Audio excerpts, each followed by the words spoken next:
దేవుని వాక్యం విందము. పాత నిబంధనలోని నెహెమ్యా గ్రంథం 4వ అధ్యాయం 1వ వచనం నుండి 6వ వచనం వరకున్న వాక్య భాగాన్ని యవన బిడ్డ రిచర్డ్ ఫోర్డ్ గారు చదవలసిందిగా మనవి చేస్తున్నాను. దేవునామానికి స్తోత్రము. ఈ ఉదయకాల వాక్య భాగమైన నెహెమ్యా 4వ అధ్యాయం 1 నుంచి 6వ వచనం వరకు చదువుకుందాము. మేము గోడ కట్టుచున్న సమాచారం విని సన్బల్లట్టు మిగుల కోపగించి రౌద్రుడై యూదులను ఎగతాళి చేసి షోమ్రేను దండువారి ఎదుటను తన స్నేహితుల ఎదుటను ఇట్లనెను, దుర్బలులైన ఈ యూదులు ఏమి చేయుదురు? తమంతట తామే ఈ పని ముగింతురా? బలులు అర్పించి బలపరుచుకొందురా? ఒక దినమందే ముగింతురా? కాల్చబడిన చెత్తను, కుప్పలుగా పడిన రాళ్లను మరలా బలమైనవిగా చేయుదురా? మరియు అమోనీయుడైన టోబియా అతని యొద్దను ఉండినవారు కట్టిన దానిపైకి ఒక నక్క ఎగిరినట్టయిన వారి రాతి గోడ పడిపోవనెను. మా దేవ ఆలకించుము, మేము తిరస్కారము నొందిన వారము. వారి నింద వారి తలల మీదకి వచ్చినట్లు చేసి వారు చెరపట్టబడిన వారై వారు నివసించు దేశములోనే వారిని దోపునకు అప్పగింపము. వారు కట్టువారిని బట్టి నీకు కోపము పుట్టించి ఉండిరి గనుక వారి దోషమును పరిహరింపుకుము. నీ ఎదుట వారి పాపమును తుడిచివేయకుము. అయినను పని చేయుటకు జనులకు మనస్సు కలిగి ఉండెను గనుక మేము గోడను కట్టించుచుంటిమి, అది సగం ఎత్తు కట్టబడి ఉండెను. ఈ పరిశుద్ధ వాక్యం మనందరి విడుకలో దీవించబడును గాక. 2వ వాక్య పఠనం లూకాసు వార్త 6వ అధ్యాయం 12వ వచనం నుండి 19వ వచనం వరకు వాక్య భాగం. సహోదరి అమ్మాజీ గారు వాక్య పఠనం చేసి అవకాశం ఇచ్చిన ఇద్దరు పాస్టర్ గారులకు వందనాలు, అందరికీ కూడా వందనాలు. ఈరోజు మనము లూకాసు వార్త 6వ అధ్యాయము 12 నుంచి 19 వరకు చదువుకుందాము. ఆ దినములందు ఆయన ప్రార్థన చేయుటకు కొండకు వెళ్ళి దేవుని ప్రార్థించడం యందు రాత్రి గడిపెను. ఉదయమైనప్పుడు ఆయన తన శిష్యులను పిలిచి వారిలో 12 మందిని ఏర్పరిచి వారికి అపోస్తలులు అని పేరు పెట్టెను. వీరెవరనగా ఆయన ఎవనికి పేతురు అను మారుపేరు పెట్టునో ఆ సీమోను, అతని సహోదరుడైన ఆంద్రేయ, యాకోబు, యోహాను, ఫిలిప్పు, బర్తోలోమయి, మత్తాయి, తోమా, అల్ఫాయి కుమారుడైన యాకోబు, జేలోతే అనబడిన సీమోను, యాకోబు సహోదరుడైన యూదా, ద్రోహియగు ఇస్కరియోతు యూదా అనువారు. ఆయన వారితో కూడా దిగి వచ్చి మైదానమందు నిలిచినప్పుడు ఆయన శిష్యుల గొప్ప సమూహమును ఆయన బోధ వినుటకును తమ రోగములను కుదుర్చుకొనుటకును యూదయ దేశమంతటి నుండి, యెరూషలేము నుండి, తూరు సీదోను పట్టణముల సముద్ర తీరముల నుండి వచ్చిన బహుజనం సమూహమును అపవిత్రాత్మల చేత బాధింపబడిన వారు వచ్చి స్వస్థత నొందిరి. ప్రభావము ఆయనలో నుండి బయలుదేరి అందరినీ స్వస్థపరుచుతుండెను కనుక జనసమూహం అంతయు ఆయనను ముట్టవలెనని యత్నం చేసెను. ఈ చిన్ని వాక్యంను దేవుడు దీవించునుగాక. ఆమేన్. 3వ వాక్య పఠనం మొదటి పేతురు పత్రిక 5వ అధ్యాయం మొదటి 4 వచనాలు. సహోదరి సుభాషిణి గారు, సుభాషిణి గారు చదవలసిందిగా కోరుతున్నాను. ఈ సమయం ఇచ్చిన దేవదేవునికి, అయ్యగారులకి, సంఘమంతటికి నా వందనాలు తెలియజేసుకుంటున్నానండి. పేతురు గ్రంథము, పేతురు రాసిన పత్రిక, అపొస్తలుడైన పౌలు పేతురు రాసిన మొదటి పత్రిక 5వ అధ్యాయము మొదటి 4వ వచనాలు చదువుకుందాం. తోటి పెద్దను క్రీస్తు శ్రమల గూర్చి సాక్షిని బయలుపరచబో మహిమలో పాలువాడైన నేను మీలో పెద్దలను హెచ్చరించుచున్నాను. బలిమి చేత కాక దేవుని చిత్త ప్రకారము ఇష్టపూర్వకముగాను దుర్లాపేక్షతో కాక సిద్ధ మనసుతోనూ మీ మధ్యనున్న దేవుని మందను పై విచారణ చేయుచు దాన్ని కాయుడి. మీకు అప్పగింపబడిన వారిపైన ప్రభువునైనట్టుండగా మందకు మాదులుగాను ఉండుడి. ప్రధాన కాపరి ప్రత్యక్షమైనప్పుడు మీరు వాడబారిన మహిమ కిరీటము పొందుదురు. దేవుడు చిన్ని వాక్యం దీవించి ఆశ్రయించుగా. ఈ వేసవి కాలంలో ఈ ఎండ తీవ్రతలో డీహైడ్రేషన్ ప్రాబ్లంతో ఉన్న పరిస్థితులలో దాని గురించి మనం ఏ రీతిగా జాగ్రత్తలు తీసుకోవాలి అని మన బేతిల్ హాస్పిటల్ మెడికల్ డైరెక్టర్ అమ్మగారు డాక్టర్ ఎస్తేర్ ఆనందాక్షం గారు కొన్ని సూచనలు ఇవ్వాల్సిందిగా మనవి చేయించున్నాను. డాక్టర్ ఎస్తేర్ ఆనందాక్షం గారు. ఈ సమయం ఇచ్చిన దేవునికి, పాస్టర్ గారికి మీ అందరికి వందనాలు చెల్లిస్తున్నానండి.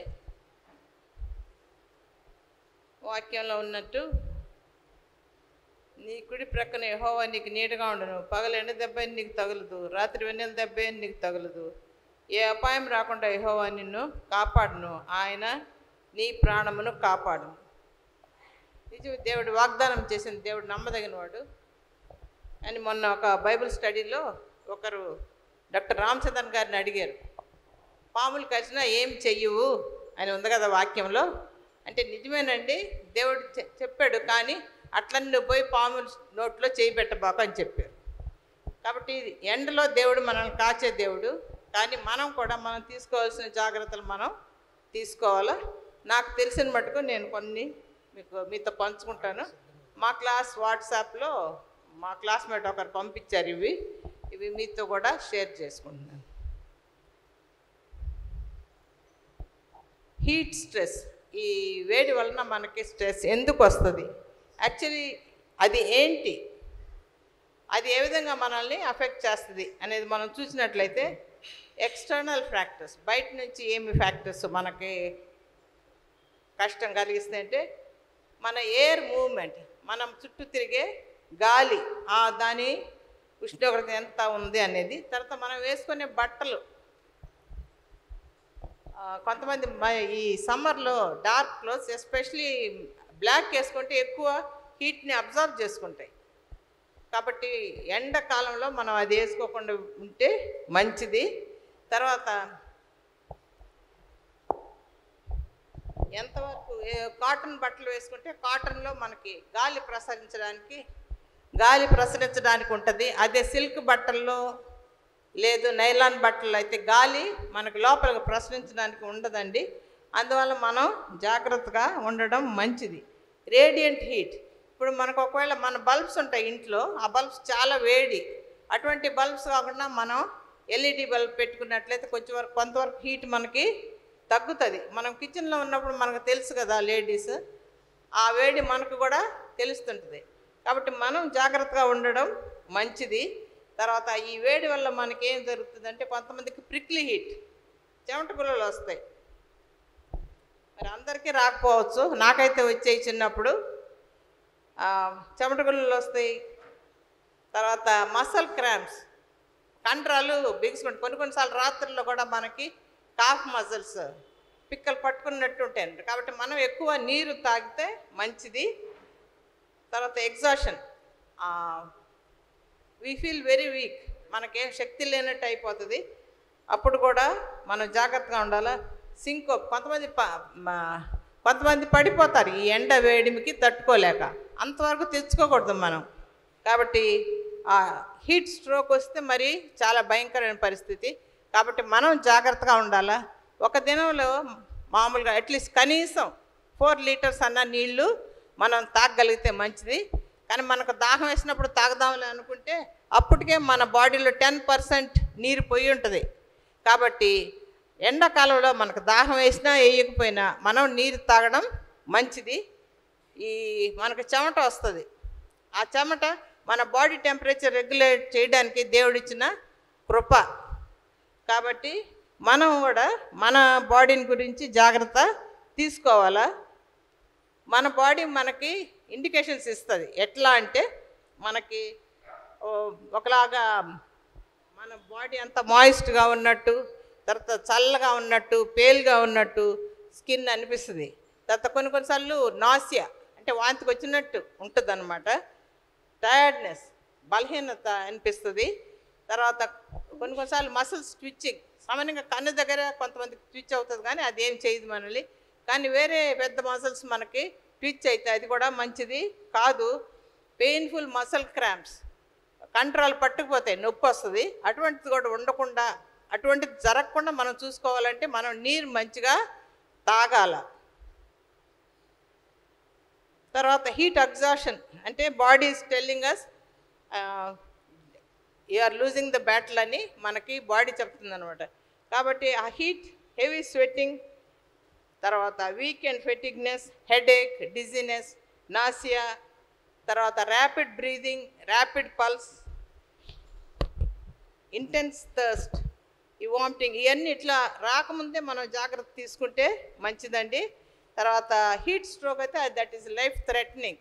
మన ఎండ వేడిమికి తట్టుకో, ఎస్పెషలీ పెద్ద వయసులో చాలా జాగ్రత్తగా ఉండాలి. యాక్చువల్లీ నేను 15.5 సంవత్సరాలు అప్పుడు ఎంబీబీఎస్ జాయిన్ అయ్యాను.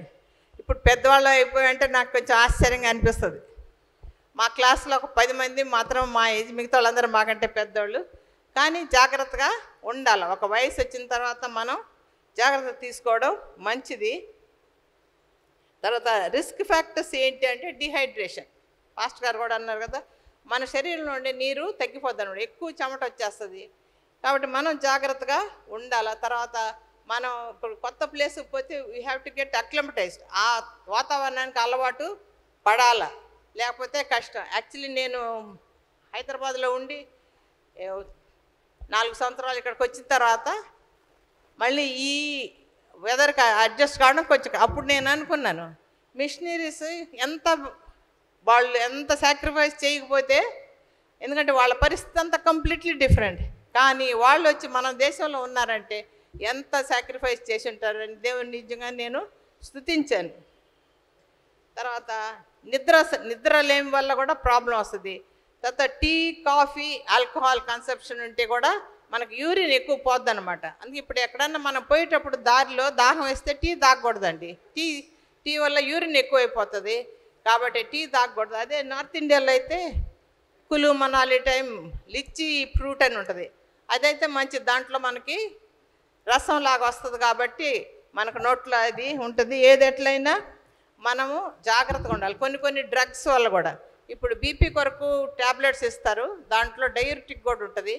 ఇంత హెవీ సమ్మర్లో మీ డాక్టర్ గారు చెప్పిన సలహాను బట్టి ఫాలో చేయాలండి.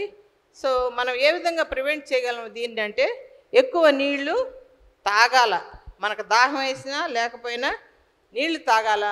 తర్వాత కొన్నిసార్లు చల్ల నీళ్ళు తాగుతాం, అంత చల్ల నీళ్ళు తాగని అవసరం లేదు. మనం మామూలు నీళ్ళలో చల్ల నీళ్ళు కలుపుకొని తాగితే బెటర్. తర్వాత మనం మామూలు నీళ్ళలో చల్ల నీళ్ళు కలిపేటప్పుడు కొన్నిసార్లు ముందు చల్ల నీళ్ళు పోసి తర్వాత మామూలు నీళ్ళు పోస్తాం. యాక్చువల్లీ నేను చిన్నగా ఉన్నప్పుడు ఒకసారి మా నాన్నగారికి మా అమ్మ బిజీగా ఉండి కొంచెం నాన్నకి నీళ్ళు కలిపి అమ్మ బాత్రూంలో అని అన్నారు. సో నేను వెళ్ళి ముందు చల్ల నీళ్ళు పోసి దాంట్లో వేడి నీళ్ళు పోస్తున్నా. మా నాన్నగారు అప్పుడే వచ్చారు. ఏందమ్మా చేస్తున్నా అంటే నీళ్ళు కలుపుతున్నా అని చెప్పాను మా నాన్నకి. అప్పుడు చెప్పారు, కాదమ్మా వేడి నీళ్ళు తేలిక, చల్లనీళ్ళు బరువు, కాబట్టి ముందు వేడి నీళ్ళు పోసి దాంట్లో చల్లనీళ్ళు పోయాలి, అప్పుడు కలుస్తాయి అని చెప్పాడు. మొన్న మా బాబు ఒక ఫ్రెండ్ని తీసుకొచ్చాడు ఇంటికి, ఆ బాబు కలుపుతుంటే నేను అదే చెప్పాను ఆయనకి. బాబు చిన్నప్పుడు మా నాన్నగారు ఇట్లా చెప్పారు నాకు, ముందు మనం వేడి నీళ్ళుగా ఉప్పేసి తర్వాత చల్లనీళ్ళు పోసుకుంటే అప్పుడు అవి కలుస్తాయి మంచిగా అని చెప్పాను అనమాట. కాబట్టి మరీ చల్లనీళ్ళు తాగని అవసరం లేదండి.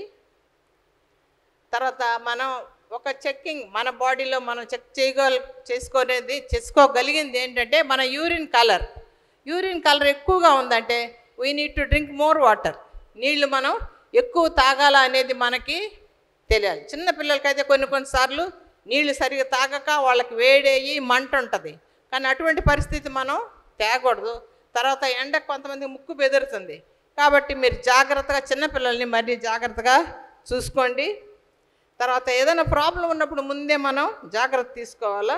తర్వాత మన పక్క వాళ్ళు కూడా ఏ విధంగా ఉన్నది అని మనం చూసుకుంటే మంచిది. సో వార్నింగ్ ఏంటంటే we need to drink water when you are not thirsty also. దాహం అని అనిపించకపోయినా కూడా నీళ్లు తాగాల. కాబట్టి మనం జాగ్రత్తగా ఉండి మన యూరిన్ కలర్ మనం చూసుకొని ఏ విధంగా ఉందని దాన్ని బట్టి మనం నీళ్లు తాగితే మనకు మంచిది. మనకు నోరు కూడా ఎండిపోతూ ఉంటుంది. కానీ మనము నీరు, ఎందుకంటే మనకి బాడీలో ఎక్కువ స్వెట్ బయటకు వచ్చేస్తూ ఉంటుంది. కొంతమందికి ఎక్కువ అవుతుంది, నాకు ఎక్కువ వస్తుంది, అట్లా కొంతమందికి ఎక్కువ ఉండొచ్చు. కానీ మన పరిస్థితిని బట్టి మనం నీళ్లు తాగాల. దేవుడు మన బాడీ టెంపరేచర్ రెగ్యులేట్ చేయడానికి దేవుడు ఇచ్చిన కృప అది చెమట. కాబట్టి జాగ్రత్తగా ఉండి మంచి కూల్ ఫ్రెష్ ప్లేస్లో డ్రింకింగ్ వాటర్ కూడా ఉండేటట్టు చూసుకోండి. తర్వాత మనం ఎక్కువగా ఏసీ వాడతారు.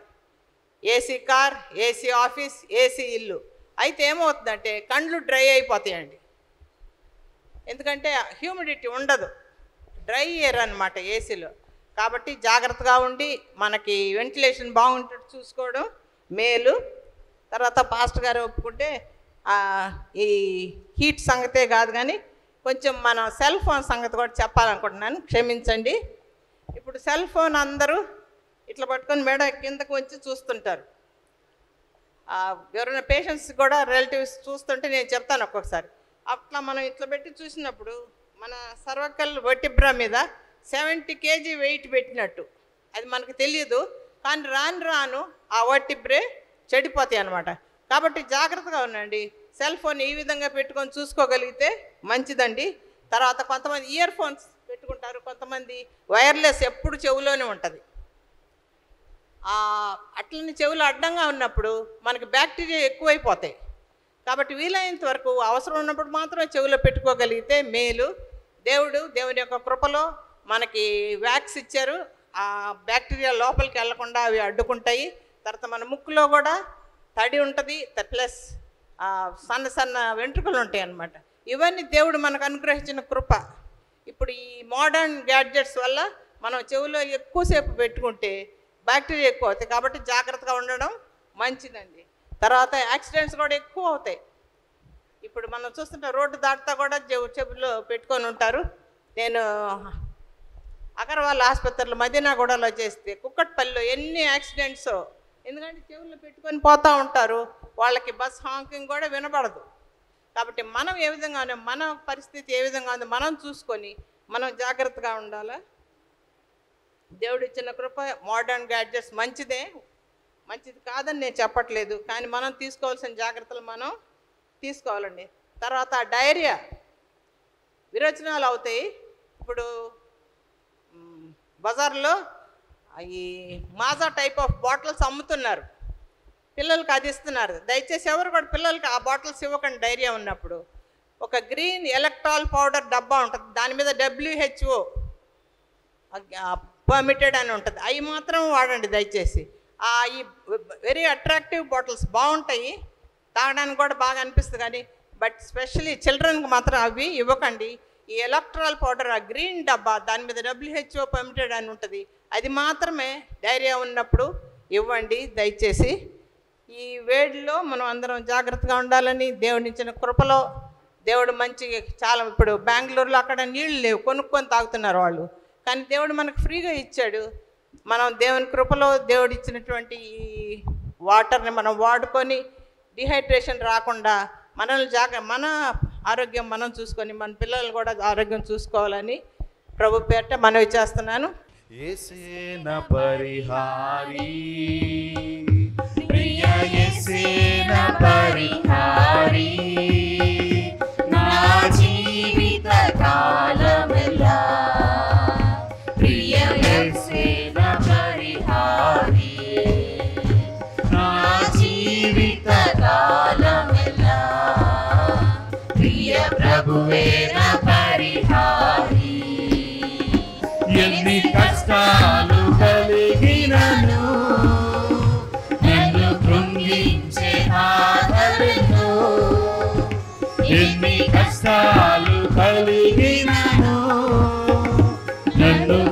ఎదిరించే బాధలెన్నో, ఎన్ని నష్టాలు వాటిల్లినా, ప్రియ ప్రభువే నా పరిహారి.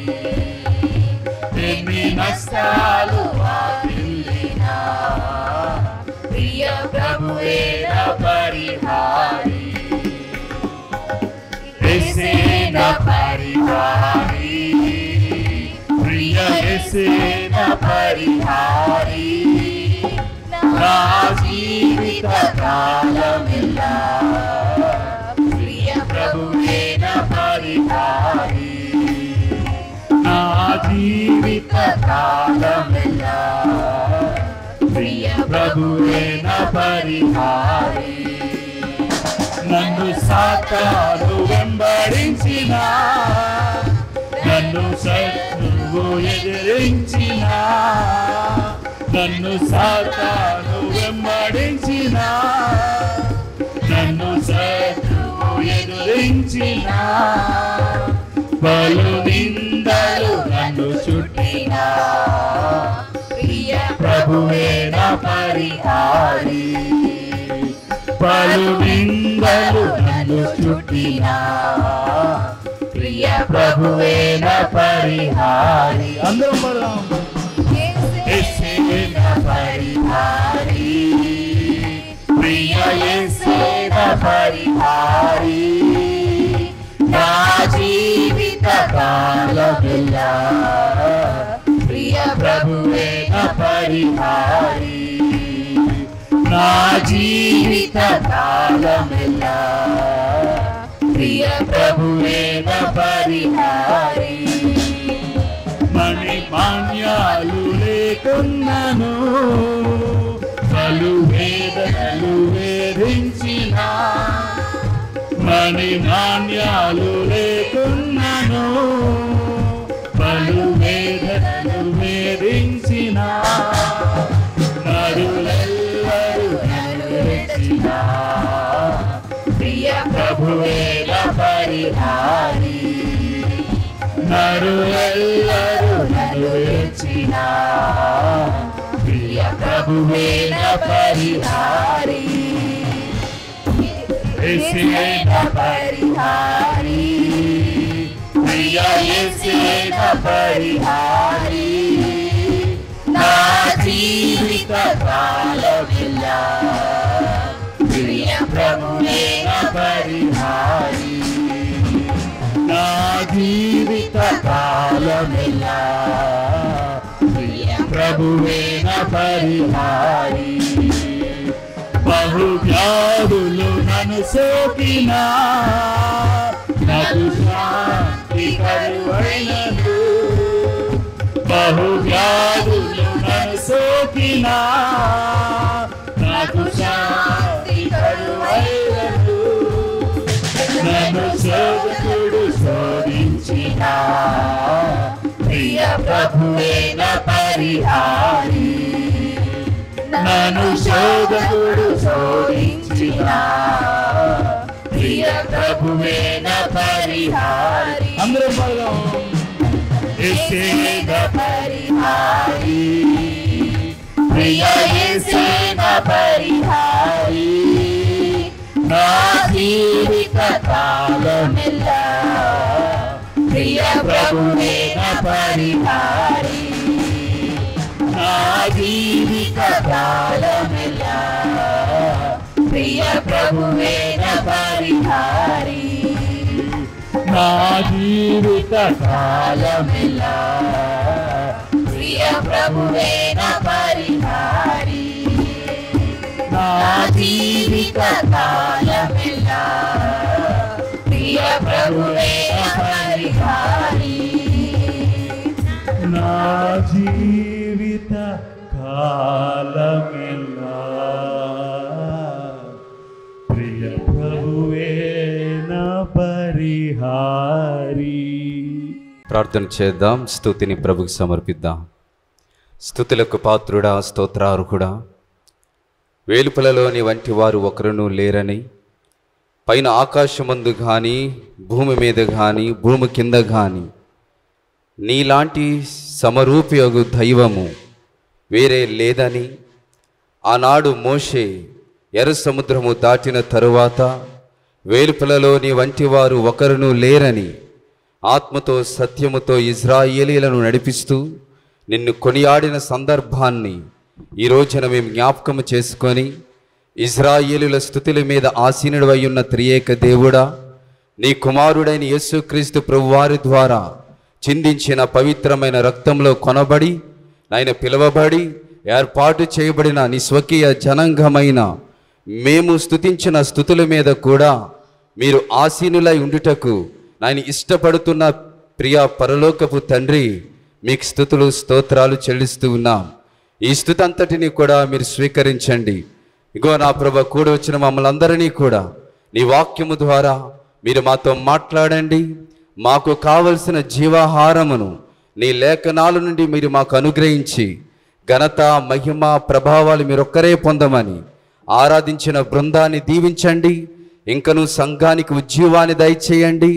స్తుతుల మీద నిన్ను ఆసీనులుగా చేయడానికి మాకు కావలసినటువంటి పరిశుద్ధాత్మ నడిపింపును అనుగ్రహించి ఘనత మహిమ ప్రభావాలు మీకొక్కరికి ఆరోపించుకుంటూ నజరేయుడైన యేసయ్య శక్తి కలిగిన నామంలో ఈ ప్రార్థన, ఈ స్తుతి ఆరాధన సమర్పించుకొని అడిగి వేడుకొని పొందుకొని ఉన్నాము తండ్రి, ఆమేన్. దయచేసి అందరం కూర్చుందాం.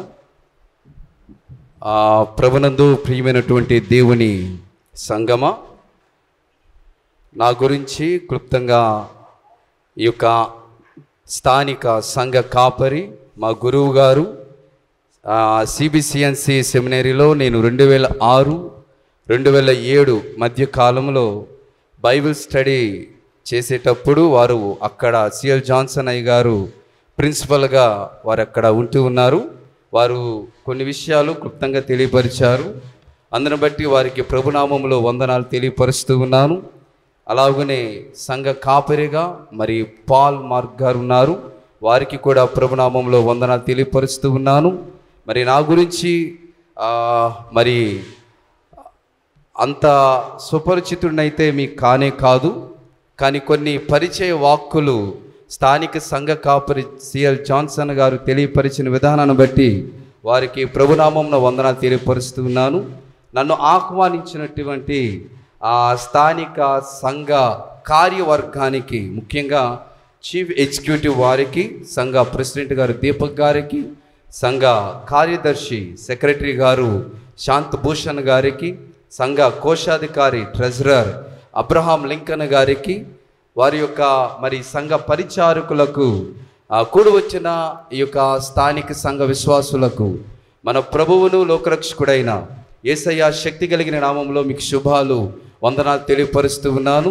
మీ మధ్యకి రావడానికి గల కారణం, నేడు మీ మధ్య వాక్య పరిచర్య చేయడానికి గల కారణం మీ యొక్క సంఘ సభ్యులు రిచర్డ్ ఫోర్డ్ గారు వారి నర్సీపట్నంలో వారి యొక్క ఉద్యోగ రీత్యా వారు అక్కడ కాపురం చేస్తూ ఉన్నప్పుడు సెంటినరీ బాప్టిస్ట్ సంఘం నర్సీపట్నంలో నేను 6 ఏండ్ల నుంచి సంఘ కాపరిగా పనిచేస్తూ ఉన్నప్పుడు మరి ఆ సంఘానికి వారు అటెండ్ అయి వారు ఆధ్యాత్మికంగా బలపడుతున్న సందర్భంలో వారికి ఎందుకనో ప్రేరేపణ వచ్చింది, ఈ యొక్క సంఘానికి వచ్చి మీ మధ్య వాక్య పరిచర్య చేయాలి అని చాలాసార్లు కోరారు.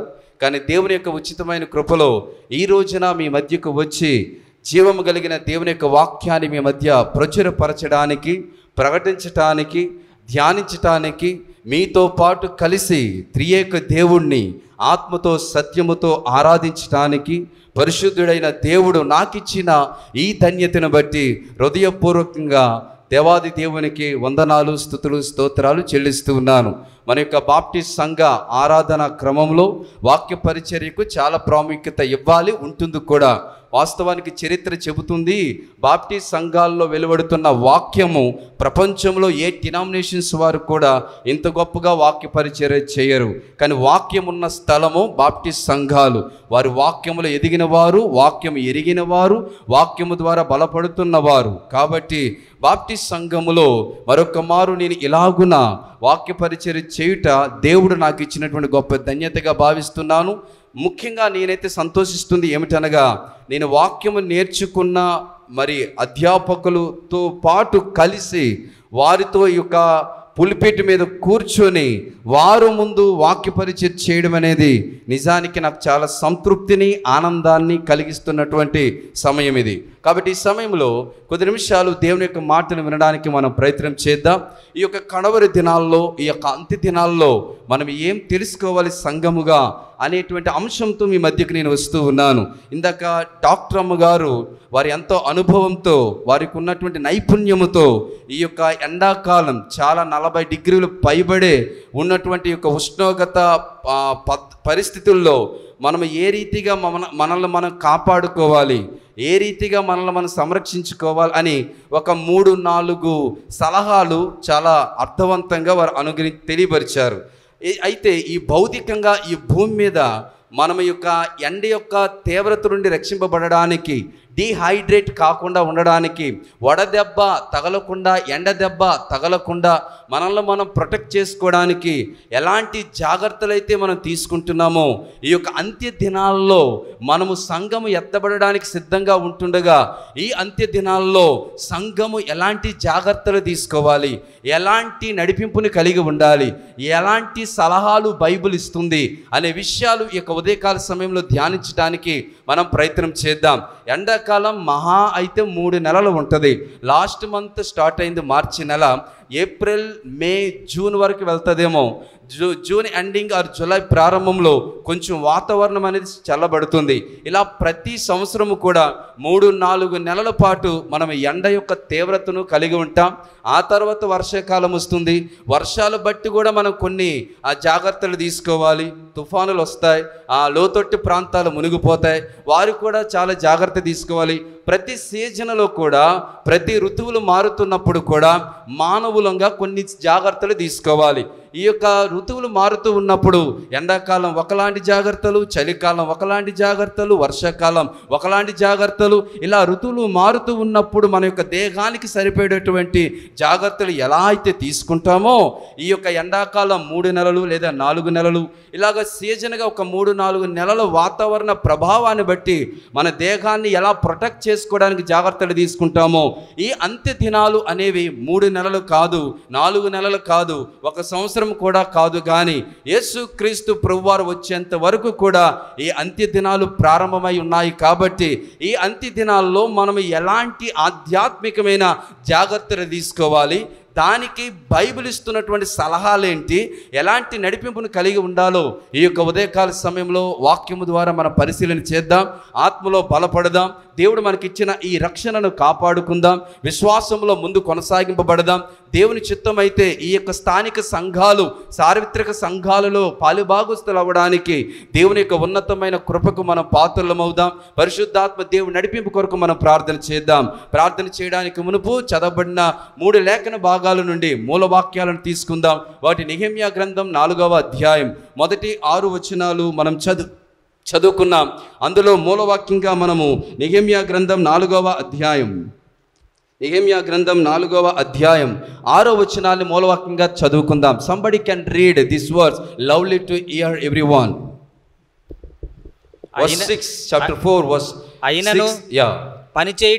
అయినను పని చేయుటకు జనులకు మనసు కలిగి ఉండెను. గనుక మేము గోడను కట్టుచుంటిమి. అది సగము ఎత్తు కట్టబడి ఉండెను. చాలండి, 2వ వాక్య భాగంలోకి వెళ్దాం. లోక సువార్త 6వ అధ్యాయం 13వ వచనాన్ని కూడా మూలవాక్యంగా చదువుకుందాం. ఉదయమైనప్పుడు ఆయన తన శిష్యులను పిలిచి వారిలో 12 మందిని ఏర్పరిచి వారికి అపోస్తలులు అని పేరు పెట్టెను. అలాగే 3వ వాక్య భాగము పేతురు రాసిన మొదటి పత్రిక 5వ అధ్యాయము 2వ వచనాన్ని కూడా మూలవాక్యంగా చదువుకుందాం. బలిమి చేత కాక దేవుని చిత్త ప్రకారము ఇష్టపూర్వకముగాను దుర్లాభాపేక్షతో కాక సిద్ధ మనసుతోను మీ మధ్యనున్న దేవుని మందను పై విచారణ చేయుచు దానిని కాయుడి. చాలండి, పరిశుద్ధాత్మ దేవుడి నడిపింపు కొరకు ప్రార్థన చేద్దాం. దేవుడి మాటలు దీవించును గాక.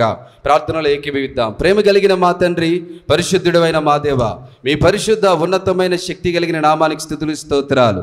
ఈ యొక్క ఉదయకాల సమయంలో మరొక మారు నాయన మీ యొక్క సన్నిధిలో నీ సముఖమున కూడి మిమ్మల్ని ఆత్మతో సత్యముతో ఆరాధిస్తూ నీ యొక్క వాక్యాన్ని పరిశీలించటానికి, ధ్యానించటానికి, వాక్యమై ఉన్న నిన్ను నాయన ఆస్వాదించటానికి, మా ఆత్మలకు కావలసిన జీవాహారమును లేఖనముల ద్వారా భుజించటానికి మీరు మాకిచ్చిన ఈ సమయాన్ని బట్టి స్తుతులు స్తోత్రాలు. అల్పులము, అయోగ్యులము, ఎటువంటి ఎన్నిక లేని వారము అయినప్పటికీ కూడా నీ కుమారుడైన యేసు ప్రభువారి ద్వారా నీ స్వకీయ జనాంగంగా, నీ సొత్తైనటువంటి ప్రజలముగా, మమ్మలను మీ సొత్తుగా చేసుకున్న జనాంగముగా మీరు మమ్మల్ని ఏర్పాటు చేసుకున్న విధానాన్ని బట్టి స్తుతులు స్తోత్రాలు. ప్రభువా, మీ యొక్క ఆత్మ సంచారం మా మధ్య ఉందని మేము నమ్ముతూ ఉన్నాం. మీరు మమ్మల్ని బలపరచండి. మాకు కావలసినటువంటి ఆత్మ ఆహారమును వాక్యము ద్వారా అనుగ్రహించండి. వినగలిగే చెవులు, గ్రహించే మనస్సు ఏకరీతిగా మీరు మాకు అనుగ్రహించండి. మాట్లాడువారు మీరు కాదు, తండ్రి ఆత్మ మీలో ఉండి మాట్లాడుచున్నదన్న వాగ్దానం ఈ సమయంలో నాలో మాలో మీరు నెరవేర్చి ఘనత, మహిమ, ప్రభావాలు మీరొక్కరే పొందమని యేసయ్య శక్తి కలిగిన నామంలో ఈ ప్రార్థన అడిగి వేడుకొని పొందుకొనిచు ఉన్నాము తండ్రి. ఆమేన్. ప్రభునందు ప్రియమైనటువంటి దేవుని సంగమా, ఈ యొక్క ఉదయకాల సమయంలో దేవుని యొక్క వాక్యమును ధ్యానించటానికి, దేవుని యొక్క వాక్యాన్ని ఆలకించటానికి, దేవుని సన్నిధికి వచ్చి ఆత్మతో సత్యముతో త్రియేక దేవుణ్ణి గణపరచడానికి విచ్చేసిన మీ అందరికీ కూడా మన ప్రభువును లోకరక్షకుడైన యేసయ్య శక్తి కలిగిన నామంలో మీకు శుభాలు, వందనాలు మరొక మారు తెలియపరుస్తూ ఉన్నాను. కొద్ది నిమిషాలు దేవుని యొక్క వాక్యం మీద మనసు పెడదాం. ఎవరి మనసు అయితే ఆయన మీద ఆనుకుని ఉంటుందో వానిని దేవుడు పూర్ణ శాంతి గలవానిగా చేస్తానని లేఖనాలు సెలవిస్తూ ఉన్నాయి. ఎవరి మనసు ఆయన మీద ఆనుకుని ఉంటుందో, ఇప్పుడు నీ హృదయం, నీ మనస్సు దేవుని మీద, దేవుని యొక్క వాక్యం మీద కానీ ఆనుకొని ఉంటే ఖచ్చితంగా నీవు ఏ కలవరంతో వచ్చావో నాకు తెలియదు, నీకు ఏ దుఃఖంతో నీవు దేవుని సన్నిధికి వచ్చావో నాకు తెలియదు, ఏ కష్టంతో నువ్వు బాధపడుతున్నావో నాకు తెలియదు, కానీ నీ మనసు దేవుని మీద కానీ ఆనుకొని ఉంటే, your heart turns to the lord, దేవుని వైపు మాత్రం కానీ తిరిగి ఉంటే ఖచ్చితంగా చెప్తున్నాను, నీవు పూర్ణ శాంతి గల వానిగా నువ్వు తిరిగి వెళతావు. భారము ప్రయాసపడి భారం మోచిన జనులారా, మీరు నా వద్దకు రండి, నేను మీకు విశ్రాంతిని కలిగిస్తానని దేవుడు చెప్పాడు. మీ భారం యెహోవా మీద మోపము, అప్పుడు ఆయన నిన్ను ఆదుకుంటాడు. నీ పనుల భారం యెహోవా మీద మోపము, అప్పుడు నువ్వు చేయనిదంతయు కూడా సఫలమవుతుందని జీవం కలిగిన దేవుడు వాగ్దానం చేశాడు. వాగ్దానం చేసిన దేవుడు నమ్మదగిన దేవుడు. ఈ యొక్క ఉదయకాల సమయంలో దేవుని పిల్లలముగా, దేవుని యొక్క నిబంధనకు వారసులముగా, దేవుని చేత ఏర్పాటు చేయబడిన రక్షింపబడినటువంటి జనులముగా ఒకచోట సమకూర్చబడి ఆత్మతో సత్యముతో ఆరాధిస్తున్న నీ జీవితంలో, నా జీవితంలో లోటేమిటో దేవునికి తెలుసు. మన జీవితంలో అక్కరగా ఉన్నదేంటో కూడా ఆయనకు తెలుసు. మనం ఏ విషయంలో చింతిస్తున్నామో కూడా పరిశుద్ధుడైన దేవునికి బాగా తెలుసు. అందుకే మీరు అడగక ముందే మీ అక్కరలను ఎరిగిన దేవుడని లేఖనాలు సెలవిస్తూ ఉన్నాయి. దేని విషయంలో కూడా చింతించకూడదు, కానీ ప్రతి విషయంలో కూడా విజ్ఞాపన ప్రార్థనలు చేయండి. నా సన్నిధికి వచ్చి ప్రార్థన చేయండి. నా మందిరము సమస్త జనులకు ప్రార్థనా మందిరమని లేఖనాలు సెలవిస్తూ ఉన్నాయి.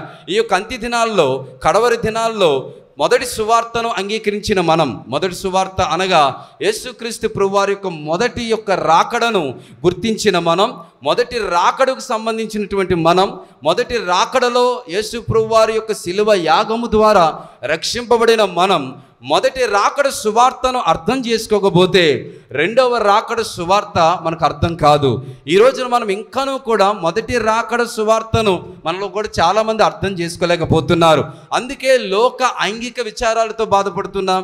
ఇంకా మనము కష్టాలు, బాధలు, ఇబ్బందులు, ఇరకాట్లు గుంటే మనం ప్రయాణిస్తున్నాం. వీటి మీదే మనకు మనసు ఉంది. ఈ లోకంలో ఉన్నటువంటి బాధల మీదే మనకు మనసు ఉంది.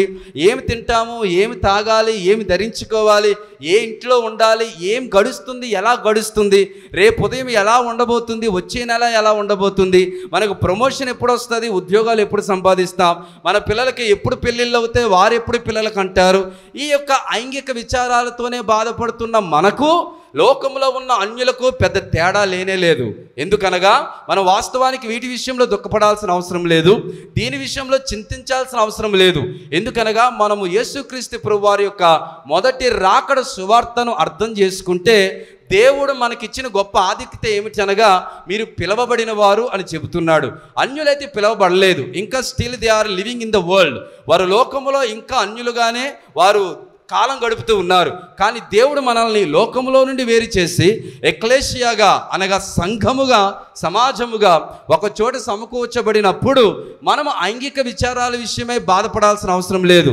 వాక్యం చెప్తుంది మత్తయి సువార్త 6వ అధ్యాయంలో, ఏమి తిందుమా, ఏమి త్రాగుదుమా, ఏమి ధరించుకుందామా అని చింత మీకేలా? వీటి విషయం కాదు మీరు చింతించాల్సింది. మొదట మీరు నా నీతిని, నా రాజ్యాన్ని వెతకండి. ఆ తర్వాత ఇవన్నీ కూడా మీకు వస్తాయి. మీరు ఊహించిన రీతిగా వస్తాయి. నీ పిల్లలకి ఖచ్చితంగా ఊహించిన రీతిగా పెళ్ళిళ్ళు అవుతాయి. నీ పిల్లల చదువుకు తగ్గట్టుగా 200 ఆశీర్వాదం కలిగినటువంటి ఉద్యోగాలు వస్తాయి. ఎప్పుడు వస్తాయి? దేవుడి మీద నువ్వు ఆధారపడినప్పుడు. ఎప్పుడు వస్తాయి? దేవుని నీతిని నువ్వు వెతికినప్పుడు. ఎప్పుడు వస్తాయి? దేవుని రాజ్యం వైపు నువ్వు తిరిగినప్పుడు. ఎప్పుడు వస్తాయి? దేవుని రాజ్యం నీలో ఎలా ఉందో నువ్వు ఎతికినప్పుడు ఖచ్చితంగా వస్తాయి. మొదటి సువార్త మనకు అర్థమైతే రెండవ రాకడ మనకు అర్థమవుతుంది. ఇప్పుడు చాలామందికి కూడా మొదటి రాకడ సువార్త అర్థం కాలేదు. అందుకని వీఆర్ సో కన్ఫ్యూజ్డ్. నిజానికి మనం మొదటి రాకడ సువార్తగానే అర్థం చేసుకుంటే మన స్థాయి మనకు అర్థమవుతుంది. మనం ఎలా పిలవబడ్డామో మనకు అర్థమవుతుంది. ఇప్పుడు మన పొజిషన్ మనకు అర్థమవుతుంది. మన పొజిషన్ ఇంకా మనకు అర్థం కావడంలే. ఎక్లేషియా అన్నాడు దేవుడు మనల్ని, సంఘం అన్నాడు మనల్ని దేవుడు. ఈ రోజున సంఘాలు చాలా ఉన్నాయి కదండి సొసైటీలో. ఏ సంఘాలు ఉన్నాయి చెప్పకండి? క్రీస్తు సంఘాలు, తర్వాత చర్చ్ ఆఫ్ క్రైస్ట్ అని, రోమన్ క్యాథలిక్ అని, లోథరిన్స్ అని, పెంతెకోస్ట్ అని, బాప్టిస్ట్ అని, తర్వాత మెథడిస్ట్ సంఘాలని, ఆర్థోడాక్స్ సంఘాలని, సిరియన్ ఆర్థోడాక్స్ అని. నేను అడుగుతుంది వాటి గురించి కాదు. ఆటో సంఘాలు ఉన్నాయి కదా, ఆటో యూనియన్ అంటారు. ఈ మధ్య కుల సంఘాలు కూడా ఉన్నాయి కదా, క్యాస్ట్ యూనియన్స్ అంటారు. వాటిని కూడా తెలుగులో ఏమంటారు? సంఘాలే అంటారు. కుల సంఘాలు అంటారు, ఆటో సంఘాలు అంటారు, రిక్షా సంఘాలు అంటారు, బస్సు డ్రైవర్ల యొక్క సంఘాలు అంటారు, యూనియన్ అంటారు ఇంగ్లీష్లో. కానీ ఈ సంఘం ఏదైతే ఉందో దేవుని చేత కోర్చబడి ఏర్పాటు చేయబడినటువంటి సంఘాలు ఏవైతే ఉన్నాయో వాటిని యూనియన్స్ అనట్లది. కానీ వాటిని ఏమన్నారు అనగా చర్చ్ అన్నారు. చర్చ్ అనే మాటకు అర్థం ఏమిటనగా పిలవబడిన వారు, కాల్డ్ వన్స్ అని అర్థం. దేవుడు పిలిచిన వారు అని అర్థం. Ecclesia Greek word.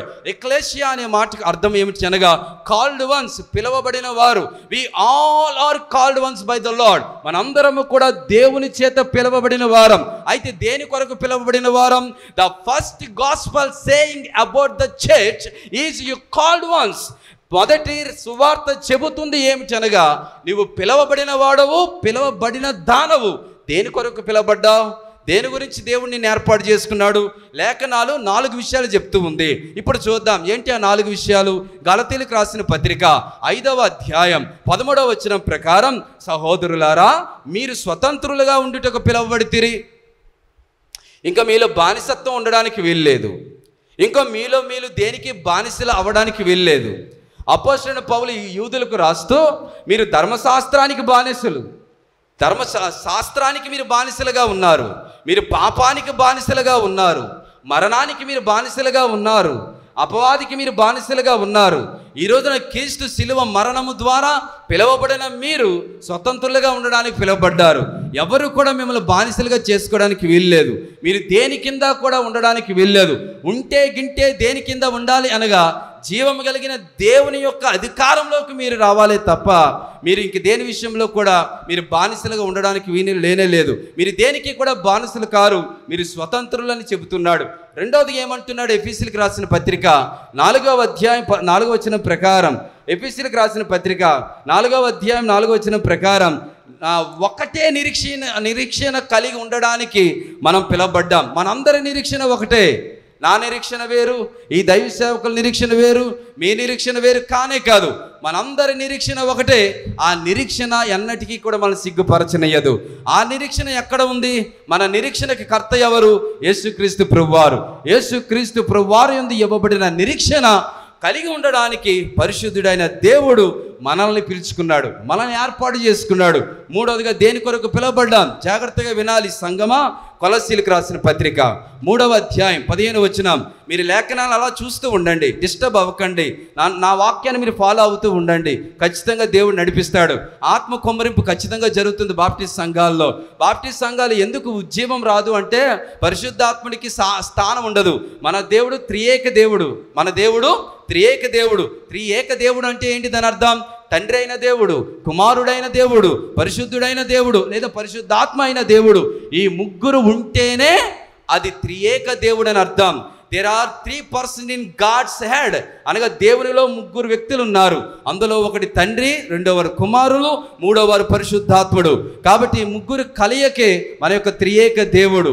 ఆయన ఉండు స్థలమే పరిశుద్ధాత్మతో నింపబడితే ఖచ్చితంగా వారికి సంపూర్ణమైనటువంటి సంతోషం ఉంటుంది, ఖచ్చితంగా వారు ఉజ్జీవింపబడతారు, ఖచ్చితంగా వారి హృదయాలకు నెమ్మది ఉంటుంది, ఖచ్చితంగా వారిలో అల్లరి ఉండదు, ఖచ్చితంగా వారు సమాధానంతో ఉంటారు. పరిశుద్ధుల సంఘములో పరిశుద్ధాత్ముడు ఉంటే చెబుతుంది లేఖనం, జాగ్రత్తగా వినాలి, అక్కడ దేవుడు అల్లరికి కర్తగా ఉండడు కానీ సమాధానకర్తగానే ఉంటాడు. ఈ రోజున మన బాప్టిస్ట్ సంఘాల్లో ఎందుకు అల్లరులు చోటు చేసుకుంటున్నాయి అనగా, there is no place of Holy Spirit in the church, even though there is no place in the hearts of the human being. ఈ యొక్క మనుషుల్లో కూడా పరిశుద్ధాత్మనికి దేవునికి స్థానం లేదు. Our heart is fully worries. మన యొక్క హృదయం అనేది దేనితో నిండిపోయింది అనగా కలవరాలతో, ఇబ్బందులతో, గోలతో, అల్లరులతో నిండిపోయింది. అయితే ఇక్కడ కొలస్సీలకు రాసిన పత్రిక 3వ అధ్యాయం 15వ వచనం ప్రకారం మనందరము కూడా సార్వత్రిక సంఘముగా ఒక శరీరముగా ఉండడానికి పిలువబడ్డాం, ఒక దేహముగా ఉండడానికి పిలువబడ్డాం. మనందరము కూడా ఒక బాడీ, మనందరము కూడా ఒక బాడీ, మనందరం కూడా ఒక శరీరం, మనందరం కూడా ఒక దేహం. మరి దేహం ఉంది అంటే శిరస్సు ఎవరై ఉంటారు? ఎవరై ఉండాలి? దేవుడై ఉండాలి. శిరస్సు క్రీస్తై ఉండాలి. ఆ యొక్క సంఘానికి శిరస్సు క్రీస్తు అయితే ఆ బాడీ నీవు నేనే, మనమే, సంఘమే. కాబట్టి అలా ఉండడానికి దేవుడు పిలిచాడు. ఆ సంఘంలో నీవు నేను కూడా ఏమై ఉన్నాము అనగా అవయవాలమై ఉన్నాం, అవయవాలమై ఉన్నాం. ఈ చేతికి 5 వేళ్ళు ఉన్నాయి, అర్థమవుతుందా? ఈ చేతికి కూడా 5 వేళ్ళు ఉన్నాయి. నాకు కాళ్ళు 2 కాళ్ళు ఉన్నాయి, దానికి కూడా 5 చొప్పున 10 వేళ్ళు ఉన్నాయి. మొత్తంగా 20 వేళ్ళతో కూడినటువంటి ఆ యొక్క కాలు చేతులు నేను కలిగి ఉన్నాను. అలాగే దేవుని యొక్క జీవం కలిగినటువంటి దేవుని సంఘంలో సభ్యులు ఎలా ఉన్నారు అనగా అవయవాలు ఉన్నారు, అవయవాలై ఉన్నారు. ఉదాహరణకి చెప్తున్నాను, వీళ్ళు ఎవరికైనా పిల్లలు పుడితే వారికి 5-10 ఏళ్ళు ఉండకుండా ఇటు 3 ఏళ్ళు ఉండి ఇటు 3 ఏళ్ళు ఉంటే వాడు సంపూర్ణుడిగా ఉంటాడా? కానే కాదు. అప్పుడు ఏమంటాం మనం? పిహెచ్ అంటాం కదా, ఫిజికలీ హ్యాండిక్యాపర్. ఈవెన్ దో 3 వేళ్ళు ఉంటేనే పిహెచ్ పర్సంటేజ్ 10% అయినా ఇస్తారు, 15% అయినా ఇస్తారు. పిహెచ్ లెవెల్ ఉంటుంది, అంటే కంప్లీట్ మ్యాన్ కాదు. అలాగే సంఘము కూడా అవయవాలతో నిర్మించబడకపోతే that is not complete church. ఏమవుతుంది? ఏదో ఒక అంగవైకల్యం కలిగి ఉన్నట్టే, ఏదో ఒక అంగవైకల్యం కలిగి ఉన్నట్టే. ఎలా అయితే మానవ దేహంలో ఈవెన్ మన కన్నే సరిగ్గా లేకపోతే, ఈవెన్ మన యొక్క నోరే సరిగ్గా ఉండకపోతే, ఈవెన్ మన చెయ్యే పోలియోలాగా వంకరగా ఉంటే మనం పిహెచ్లోకి వెళ్ళిపోతాం, ఫిజికలీ హ్యాండిక్యాపర్, అంగవైకల్యం కలిగిన వాడు. అలాగే సంఘాలు కూడా సరైనటువంటి అవయవాలతో నింపబడాలి. ఆమె చెప్తారు ఎవరైనా? దేవుని వాక్యం అర్థమైతే సరైన అవయవాలతో నింపబడాలి. ఎప్పుడైతే సరైన అవయవాలతో సంఘం నింపబడుతుందో అది కంప్లీట్ బాడీ ఆఫ్ క్రైస్ట్. అప్పుడు అది దేవుని యొక్క సంపూర్ణమైనటువంటి దేహం అవుతుంది. అందుకే ఆ దేహంగా ఉండడానికి దేవుడు ఒక ఊరు నుండి నిన్ను, ఒక కుటుంబం నుంచి నిన్ను, ఒక వీధి నుండి నిన్ను, ఇలాగున దేవుడు ఒక జాతి నుండి నిన్ను, ఒక మతం నుండి నిన్ను దేవుడు ఏర్పాటు చేసుకొని ఒక సంఘముగా సమకూరుస్తూ ఉన్నాడు. ఒక దేహంగా ఉండడానికి మనం పిలువబడ్డాం. 4వదిగా ఎందుకు పిలువబడ్డాం? పేతురు రాసిన మొదటి పత్రిక 3వ అధ్యాయం 9వ వచనం ప్రకారం ఆశీర్వాదముకు వారసులు అవ్వడానికి దేవుడు మనల్ని పిలిచాడు. ఆమెను చెప్పండి.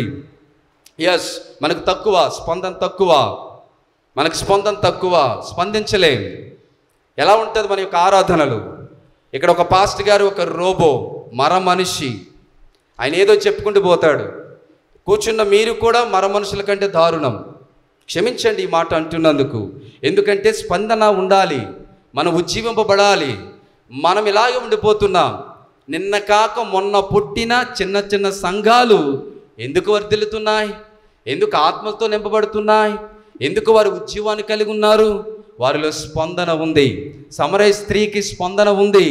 ఎప్పుడైతే మన మెస్సైని కనుగొందో మూకీగా వెళ్ళిపోలేదు. నేను కనుగొన్నానని చెప్పి హృదయంలో భద్రపరుచుకోలేదు. ఆ యొక్క శుభ సమాచారానికి ఆమె స్పందించి సమరయ ప్రాంతం అంతా కూడా ఆమె సువార్తను ప్రకటించింది. ఎవరైతే లేఖనాలు పరిశీలిస్తున్నారో, ఎవరైతే సువార్తను విని ఉన్నారో వారిని పరిశుద్ధుడైన దేవుడు ఊరికనే ఉంచడు. వారిని ప్రేరేపించి దేవుడు అంత్య దినాల్లో ఒక సాధకంగా వాడుకుంటూనే ఉన్నాడు. జాగ్రత్తగా విందాం. ఇందాకే చెప్పాను, ఎండాకాలం వచ్చింది, ఎండ తీవ్రత ఎక్కువగా ఉంది, డీహైడ్రేట్ అయ్యే ప్రమాదం ఉంది. కాబట్టి కొన్ని జాగ్రత్తలు తీసుకోవాలి. ఈ అంత్య దినాలు వచ్చేసాయి. అంత్య దినాల్లో మనం కడవరి దినాల్లో ఉన్నాం. ప్రభు రాకడ సమీపంగా ఉంది. మనందరం కూడా మొదటి సువార్తకి కాదు, రెండవ రాకడైన క్రీస్తు కొరకు ఎదురు చూడాలి. ఎవరు రెండవ రాకడ కొరకు సిద్ధపడగలరు అనగా, మొదటి రాకడ కలిగి ఉన్నవారు సిద్ధపడగలరు. మొదటి రాకడలో ఏముంది? యేసు ఇచ్చినటువంటి శిలువ యాగం ఉంది, యేసు ప్రభువారు ఇచ్చిన పాప క్షమాపణ ఉంది, యేసు ప్రభువారు ఇచ్చిన వాగ్దానాలు ఉన్నాయి, యేసు ప్రభువారు ఇచ్చిన పిలుపు ఉంది. ప్రయాసపడి భారం మోయుచున్న జనులారా, మీరు నా యొద్దకు రండి, కమ్ టు మీ, మీరు నా యొద్దకు రండి. I will appoint you, I will appoint you the peace in your heart. మీ హృదయాల్లోకి శాంతి నేను అపాయింట్ చేస్తాను, నేను దాన్ని అలౌ చేస్తాను, దానిని మీకు అనుగ్రహిస్తానని ఇచ్చాడు దేవుడు. ఇది మన యొక్క స్థాయి అండి. ఇంకా మనం విచారించాలా? ఇంకా మన పిల్లలకి పెళ్ళిళ్ళు అవ్వలేదని, ఇంకా మన పిల్లలకు ఉద్యోగాలు రాలేదని, ఇంకా మనం రేపు ఏమవుతుందో తెలియదు, ఇక అప్పులోడు వస్తాడు, అప్పులు ఎలా తీరుతాయి, ఇవా ఇంకా మనం వినాలి వాక్యాలు, ఇవా వీటి మీద ధ్యానం ఉండాలి, ఇవా మనకు కావాల్సినటువంటి వాక్య పరిచర్య. జాగ్రత్తగా వినాలి. ఇవన్నీ క్రీస్తులో నెరవేర్చబడ్డాయి. ఆమేన్. దేవుడు మనకి ఇచ్చేశాడు, నీ రుణాలు తీరుస్తాడు. ఆమేన్. నీ చేతుల కష్టార్జితాన్ని దేవుడు ఆశీర్వదిస్తాడు. ఖచ్చితంగా నీ లోగిటి నీ భార్య ఫలించి ద్రాక్ష వల్ల ఉంటుంది, గొట్రాలు అనేది ఉండదు. దేవుడు వాగ్దానం చేశాడు. దేవుడు పిల్లల్ని ఆయన విడిచిపెట్టాడు. నువ్వు బహుగా విస్తరిస్తే ఎవరికట లాభం, నువ్వు బహుగా ఫలిస్తే ఎవరికట మహిమ. యోహాను సువార్త 15వ అధ్యాయం ప్రకారం, మీరు నాలో అంటికట్టి ఉండండి, నేను మిమ్మల్ని ఫలింపజేస్తాను. మీరు బహుగా ఫలిస్తే ఎవరికట మహిమ? నా తండ్రికి మహిమ అన్నాడుగా యేసు ప్రభువారు. నీవు ఫలించటం వల్ల దేవుడికి మహిమ. దేవుడు తన మహిమను తను తెచ్చుకోలేడా? దేవుడికి తన మహిమను తను తెచ్చుకోలేడా? తన మహిమను ఆయన తెచ్చుకుంటాడు. ఎలా తెచ్చుకుంటాడు? నిన్ను నన్ను ఆశీర్వదించడం ద్వారా, నిన్ను నన్ను బలపరచడం ద్వారా. నీవు నేను ఆశీర్వదింపడ్డాం, నీవు నేను ఆశీర్వదింపడ్డాం, నీవు నేను దేవుని కృపలకు పాత్రులమయ్యాం. Ultimate blessing is the salvation. అంతమైనటువంటి ఉన్నతమైనటువంటి ఆశీర్వాదం ఏమిటి అనగా, రక్షణతో నింపేశాడు దేవుడు మనల్ని. రక్షణ లేకుండా అన్నీ ఉన్న వ్యర్థమే. అర్థమవుతుందా? రక్షణ లేకుండా అన్నీ ఉన్నా కూడా వ్యర్థమే. రక్షణ ఉంటే అన్నీ ఉన్నట్టే. ఈ రోజున నీ ₹1,00,00,000 బంగ్లా ఉండకపోవచ్చు, ఈరోజు నువ్వు సెంట్రల్ ఏసీ కలిగి ఉండకపోవచ్చు, ఈరోజు నీకు BMW బెంజ్ కారు లేకపోవచ్చు, ఒక కాలి నడకతోనే నువ్వు నడవచ్చు. ఈ ₹1,00,00,000 ఇల్లున్నవాడు, బెంజ్ కారులో తిరిగినోడు రక్షణ కలిగి ఉండకపోతే, ఈడు చచ్చిపోతే ఆ బెంజ్ కారు రాదు, ఆ ₹1,00,00,000 ఇల్లు రాదు. కానీ నువ్వు నేను చచ్చిపోతే మనతో పాటు రక్షణ వస్తుంది. మనం ఇక్కడ కళ్ళు మూస్తే క్రీస్తు యొక్క ఒడిలో కళ్ళు తెరుస్తాం. అది గొప్ప ఆశీర్వాదం. ఈ ఆశీర్వాదం గొప్పది. దీని కొరకు దేవుడు మనల్ని పిలిచాడు. ఎక్కడి నుండి పిలిచాడు? భూ దిగంతంలో నుండి మనల్ని పిలిచాడు. తల్లి గర్భంలో ఉన్నప్పుడే ఏర్పాటు చేసుకున్నాడు. క్రీస్తు యేసులో మనకి జగత్తుకు పునాది వేయడానికి మునిపే నిన్ను నన్ను కూడా దేవుడు ఏర్పాటు చేసుకున్నాడు. అలాంటి పరిస్థితుల్లో ఈ రోజున మనం ఎలా సిద్ధపడాలి? అంత్య దినాల్లో ఉన్నాం, కడవరి దినాల్లో ఉన్నాం. ఎక్కడ చూసినా కూడా యుద్ధాలే, ఎక్కడ చూసినా కూడా ఆ ప్రేమలు చల్లారిపోతున్నాయి, ఎక్కడ కూడా లోకమంతా కూడా కలవరంతో ఉంది.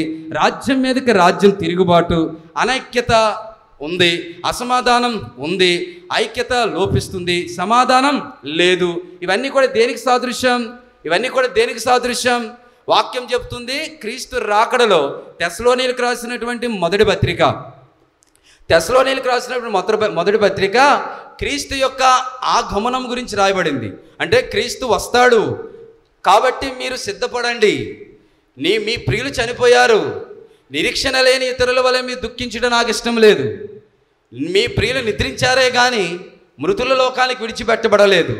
వారు క్రీస్తునందు చనిపోయారు కాబట్టి క్రీస్తుతో పాటు వారు వస్తారు. కడబోర మోగబోతుంది, ఆయన మేఘారుడే రాబోతున్నాడు. అతనితో పాటు మృతి చెందిన మనకంటే కాలం చేసిన వారు, ప్రభునందు నిద్రించిన వారు ఆయన వెంట పెట్టుకొని వస్తాడు. ఆ నిరీక్షణ కలిగి ఉండండి అని తెస్సలోనీయులకు రాసిన మొదటి పత్రిక పౌలు వారు తెస్సలోనీకలో ఉన్నటువంటి సంఘానికి తెలియపరిస్తే, ప్రభు రాకడ సమీపంగా ఉందని చెప్పి ఇందులో కొంతమంది ఏం చేశారు అనగా, పనులు చేయడం మానేశారు, ఉద్యోగాలు చేయడం మానేశారు, వారి జీవన ఉపాధిని వదిలేశారు, మొత్తం సిద్ధపరచుకొని కొండల మీదకి వస్తాడని చెప్పి గలిలయ కొండలకు వెళ్ళిపోయి వారు యేసుప్రభు వారి యొక్క రాకడ కొరకు ఎదురు చూస్తూ ఉన్నారు. మరలా ఈ విషయం తెలుసుకున్నటువంటి పౌలు వారు 2వ లేఖ రాస్తాడు, తెస్సలోనికీయులకు రాసినటువంటి 2వ పత్రిక. ఆ పత్రికలో అంటాడు, మీరు సువార్తను అపార్థం చేసుకున్నారు, నేను చెప్పిన దాన్ని మీరు అపార్థం చేసుకున్నారు. క్రీస్తు రాకడ దొంగ వలె వస్తాడు. ఆయన వచ్చేటప్పుడు ఎలా వస్తాడు? ఆయన వచ్చే ముందు కొన్ని సంఘటనలు జరుగుతాయి. ఎన్ని సంఘటనలు జరుగుతాయి? దాదాపుగా 16 సంఘటనలు జరుగుతాయి. ఈ 16 సంఘటనలు జరిగిన తరువాత యుగాంతం వస్తుంది, అంతరించిపోతుంది, అప్పుడు ఆయన రాకడ సంభవిస్తుందని వెరీ క్లియర్గా తెస్సలోనికీలో ఉన్నటువంటి సంఘానికి అపోస్తలుడైన పౌలు వారు యేసుప్రభు వారి యొక్క 2వ రాకడ గురించిన సమాచారాన్ని ఇస్తాడు. జాగ్రత్తగా వినాలి, లిసన్ కేర్ఫుల్లీ. ఈ రోజున మనం ఆలకిస్తున్నాం. ఆ 16 కూడా దాదాపుగా ఇప్పుడు జరుగుతున్నాయి. అంటే దాని అర్థం ఏంటి? క్రీస్తు రాకడ సమీపంగా ఉంది. క్రీస్తు రాకడ సమీపంగా ఉంది. క్రీస్తు రాకడ సమీపంగా ఉంటున్నప్పుడు ఖచ్చితంగా సంఘం సిద్ధపడాలి. ఏ రీతికి సిద్ధపడాలి? ఏ రకంగా ఉండాలి? జాగ్రత్తగా వినాలి. మనం పిలువబడిన వారం, మనందరం కూడా పిలువబడిన వారం. పిలువబడిన వారిలో సంఘముగా ఏర్పాటు చేయబడ్డాం. యేసుక్రీస్తు ప్రభువారు సంఘానికి పునాది. సంఘం అనేది యేసు ప్రభువారి ద్వారా నిర్మించబడింది. The church is established by the Jesus son of God. క్రీస్తు ద్వారా సంఘం అనేది ఉద్భవించింది. ఆ యొక్క సంఘం అనేది ఏర్పాటు చేయబడింది. ఆ దేవుని రాజ్యము సంఘముగా నిర్మించబడింది. దేవుని రాజ్యం యొక్క బాధ్యత యేసు ప్రభువారు ఆరోహణం అయిపోయినప్పుడు అప్పుడు ఏమి జరిగింది అనగా, ఈ బాధ్యత దేవుడు యేసుక్రీస్తు ప్రభువారు తన యొక్క ప్రియ శిష్యులైనటువంటి 12 మందికి అప్పగించాడు. అప్పగిస్తూ వారిని అనాయింట్ చేశాడు. వారిని పెద్దలుగా ఉండమన్నాడు, అపోస్తలులుగా ఉండమన్నాడు. అపోస్తలులుగా అనగా సెండ్ అవుట్ అనగా వారు పంపబడిన వారు. ఎక్కడి నుండి పంపబడిన వారు? దేవుని సన్నిధిలో నుండి లోకంలోనికి పంపబడిన వారు. దేని కొరకు పంపబడిన వారు?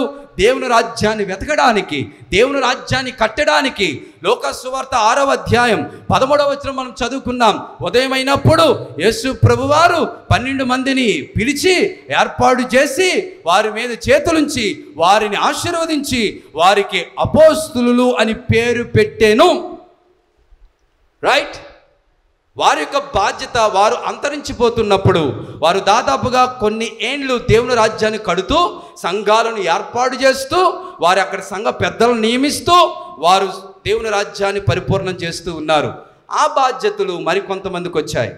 అపోస్తలుల యొక్క బాధ్యతలు పౌలుకు వచ్చింది. Paul is the missionary, he was the evangelist. ఇతడు అన్యులకు అపోస్తలుడు. ఈ యొక్క 12 మంది అపోస్తలులు యూదులకు అపోస్తలులు అయితే, ఈ యొక్క అపోస్తలుడైన పౌలు అన్యులకు అపోస్తలుడు మరియు శిష్యులకు కూడా అపోస్తలుడే. ఈ యొక్క ఫస్ట్ మిషనరీ, మొట్టమొదటి పరిచారకుడు, మిషనరీ యాత్రికుడు పౌలు వారు. పౌలు వారు నుండి ఈ కాలం వరకు కూడా చాలామంది మిషనరీలు ఎవెంజలిజం, సువార్తీకరణ చేస్తూ దేవుని రాజ్యాన్ని కడుతున్నారు, సంఘాలను ఏర్పాటు చేస్తున్నారు. సంఘములో 3 వ్యక్తులను నియమించారు. 3 వ్యక్తులు నియమించారు. ఎవరు ఆ 3 వ్యక్తులు? జాగ్రత్త వినాలి. There is 3 persons in God's head అనగా దేవునిలో 3 వ్యక్తులు కనిపిస్తున్నారు. 1 is father, 2nd is son, 3rd is holy spirit. Our God is truly God. మన దేవుడు త్రియేక దేవుడు. అలాగే సంఘములో కూడా, సంఘము యొక్క క్రీస్తు యొక్క దేహములో కూడా 3 వ్యక్తులను దేవుడు నియమించాడు. ఎవరి కొరకు అనగా తన రాజ్యం కొరకు. ఎవరా 3? Number 1 teaching elder. Who is that one? Teaching elder. Teaching elder means బోధించే పెద్ద. నెంబర్ 2 రెండవ పెద్ద ఎవరు అనగా రూలర్ ఎల్డర్, అంటే పాలించు పెద్ద. 3వది డీకన్స్ అనగా పరిచారకులు. జాగ్రత్తగా వినాలి. ఈ 3 బాధ్యత ఏమిటి అనగా, ఈ 3 బాధ్యతలు ఏమిటి అనగా సంఘమును బలపరిచి దేవుని రాజ్యం కొరకు సిద్ధపరచడమే. Who is the teaching elder? ఎవరు బోధించే పెద్ద? We are the teaching elders. బోధించే పెద్దలు, వాక్యం బోధించేవారు. వాక్యం బోధించే వారిని టీచింగ్ ఎల్డర్ అంటారు. అంటే బోధించే పెద్దలు వాళ్ళు. రెండోదిగా ruling elder. Ruling elder means chief executive, president, secretary, treasurer. Rest of them they call deacons. వారు పరిచారకులు. ఈ 3 కూడా 3 వ్యక్తులను రిప్రజెంట్ చేస్తుందండి. బోధించే పెద్ద దేనిని రిప్రజెంట్ చేస్తుంది? యాజకత్వాన్ని రిప్రజెంట్ చేస్తుంది. రెండవది ruling elder is representing the kingdom, kingshood. అర్థమవుతుందా? కింగ్షిప్ అంటే రాజరికాన్ని రిప్రజెంట్ చేస్తుంది. పరిచారకులు దేన్ని రిప్రజెంట్ చేస్తుంది అనగా ప్రాఫిట్స్ అనగా ప్రవక్తలను రిప్రజెంట్ చేస్తుంది. చూడండి, the duties of the 3 officers. One is teaching elder represented by priest. యాజకత్వం, యాజకుడి యొక్క పని విజ్ఞాపన చేయడం, ప్రార్థించడం, బోధించడం, క్రీస్తుతో దేవునితో అనుసంధానం చేయడం, ప్రజల కొరకు మొర్ర పెట్టడం, వారి కొరకు విజ్ఞాపన చేయడం. రెండవదిగా రాజులు అనగా కింగ్షిప్, రాజరికం, రాజకత్వం. వారు మన సంఘంలో ఎలా ఉన్నారు అనగా వారు రూలింగ్ ఎల్డర్స్. వారి యొక్క బాధ్యత ఏమిటనగా సంరక్షించాలి, వారు సంఘాన్ని కాపాడాలి. Kings duty is protect their kingdom. వారి యొక్క రాజ్యాన్ని కాపాడుకోవాలి, సంరక్షించాలి, భద్రపరచుకోవాలి, శత్రువుతో పోరాటం చేయాలి. That is the duty of ruling elders. Deacons, పరిచారకులు ఏం చేస్తారండి? పరిచారకులు ఏం చేస్తారు? వారు ఏం చేస్తారు అంటే చెప్పింది చేస్తారు, అంతే కదా, చెప్పిందే చేస్తారు.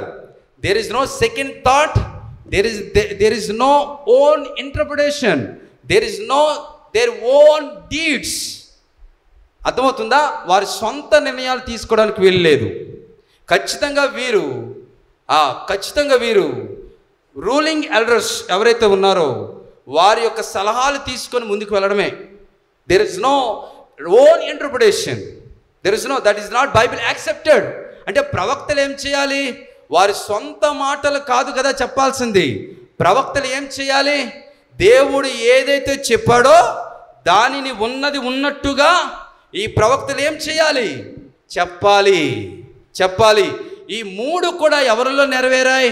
కొంచెం నా వాక్యం కొంచెం డీప్గానే ఉంటుంది. ఎందుకంటే పైన చెప్పే పాస్టర్ గారిని కాదు, కథలు కాలయాపనలు చేసే సేవకుని అంత మాత్రం కానే కాదు. ఖచ్చితంగా నేను వాక్యం చెప్పాను అంటే కొందరికైనా అది అర్థం అవ్వాలి. ఖచ్చితంగా వారు ఆత్మ పని చేయాలి, ఖచ్చితంగా వారు పురుగొల్పబడాలి, ఖచ్చితంగా వారు రివైవల్ అవ్వాలి, ఖచ్చితంగా వారు రిఫార్మ్ అవ్వాలి, వారు పునరుద్ధీకరించబడాలి, ఖచ్చితంగా వారు ఉజ్జీవింపబడాలి.